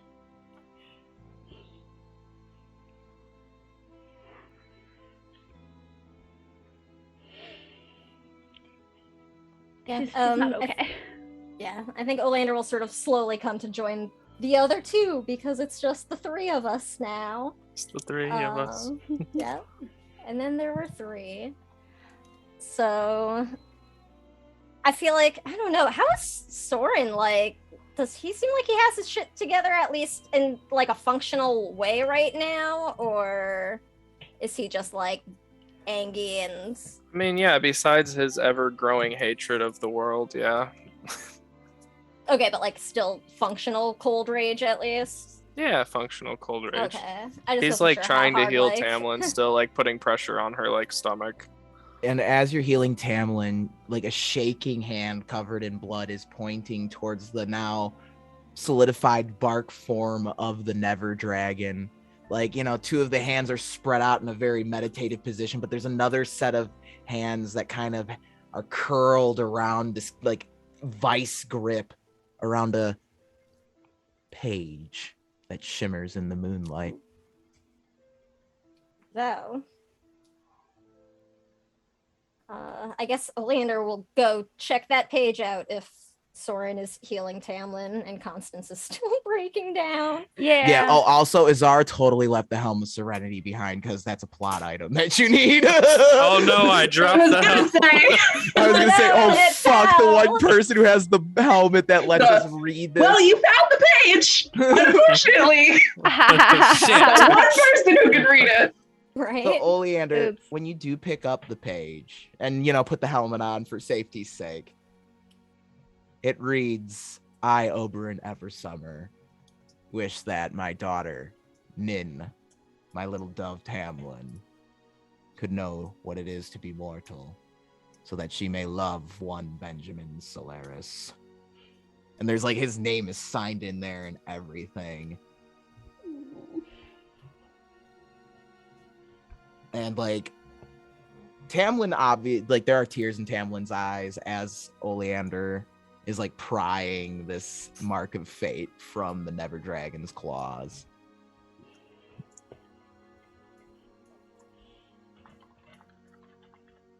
I think Oleander will, just sort of roll it up and put it in like a scroll case for safekeeping, and keep it on her, and just will turn to Tamlin and just be like, "Well, Frau Solaris, is there something we can do for you right now? Somewhere we can take you? In the meantime." We should leave this cursed place. I mean, with great pleasure, frankly. And then just take me somewhere safe. We can do that. She's very obviously shaken and is just very she's been through a lot. Yeah. So I guess Oleander will turn to the others and go and just sort of say, "I don't know if we want to really stay in this area in general. I could fly us someplace, at least for a few hours, before putting down to rest. Just get some distance. I don't really know where to go next, though, to be frank." I don't. Perhaps I should head home. I mean, it's been how many years now since I've seen Benjamin? And we'll end there. About that. Oh yeah, he died. He's actually dead. My bad. So Well, actually, It's gonna be a few Dad more is kind years. of wearing him as a suit right now. You remember your dad, yeah? yeah, remember your dad, how you're trying to redeem his soul and all that? Always Yeah. wanted your dad and your husband to be closer. Well, Well, Stop! No, stop! Anyway, thank you everyone for joining us On for that this note. incredible episode of WovenRealm. Just some housekeeping. That's the word. Castle keeping. Castle keeping. If it isn't apparent to you at this point, Lucy, who plays as Izara, both Lucy and Izara will be taking a hiatus from WovenRealm. Lucy is going on, has some stuff. I'll let her talk about it more. It's her thing to tell. That she's got coming up that's going to keep her indisposed from partaking in WovenRealm. We will miss both Lucy and Azara dearly during the hiatus, and we will wait with bated breath for their return. Yay! Sad, but yay! Yeah, so I'm going to be out of the country for a while for an educational opportunity. But I will be back in July, I think. So, yeah, a little over a month. But I'm gonna miss you guys so much. You're gonna miss you too. A lot might happen while Azara's gone. Sorry, I've got a plot that's gonna keep moving forward. We'll try to update the wiki for you so it's easy for you to catch up. Constance might be doing some trauma while you're away. Oh, no. As long as I get back and the world isn't on fire. About that. Literally gonna be that community gif. But Lucy, for real, we've been playing with games with you for how fucking long now? Like, you've 3 been. years at 3 least years, on yeah. stream now. I'm going to miss having a character that I can stick their parents in front of and have the player just push the plot forward, push the plot forward. I'm gonna miss it. Gonna We're miss not it. gonna get shit done. We're still gonna be in this castle. Yeah, we're still gonna be in the castle telling your mom about your dad being dead. So that's Uh-oh. what happened in episode 5. Sorry, you're back. Yeah. For 3 months of recaps. What? Oh boy. Just flashback episodes from here on out. Do keep your eyes peeped, though, fans. The Emerald Caravan may grow yet, for they are always traveling and accepting other wayward souls in search of adventure. So join us next week on WovenRealm. It got wild tonight. Drink some water. Tell your friends, hey, you're pretty rad. And maybe that you love them if they're into that sort of thing. Anyway, does anyone have anything they'd like to say to Lucy before we sign off and go look at shrimps here? Love you. We're gonna miss you so much. very much. And Constance I'm gonna is miss going you to guys miss too. Azara very much.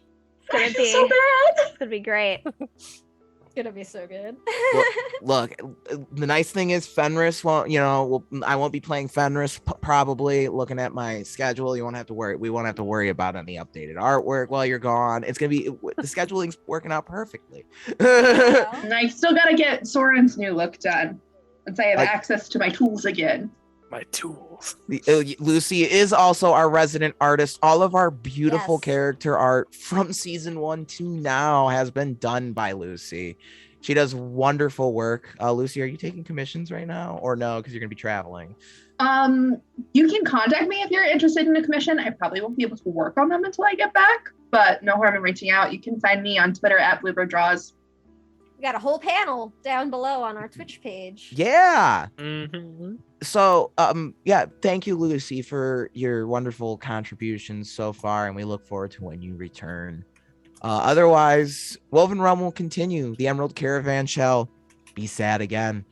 And maybe, just maybe, we'll get a W in there at some point. Maybe. Will we? Will we? Anyway, No, we Thank will you. not. Not without our healer. thank you, dear friends, for joining us. We're gonna go look at some shrimps now. You all have a wonderful night. We'll see you next week. Yeah. Hashtag shrimp warning, just in case. Yes. Water bugs. I All love right. them. They're cute. Bug though. with water. Yep. All right. Bye. Bye. Bye.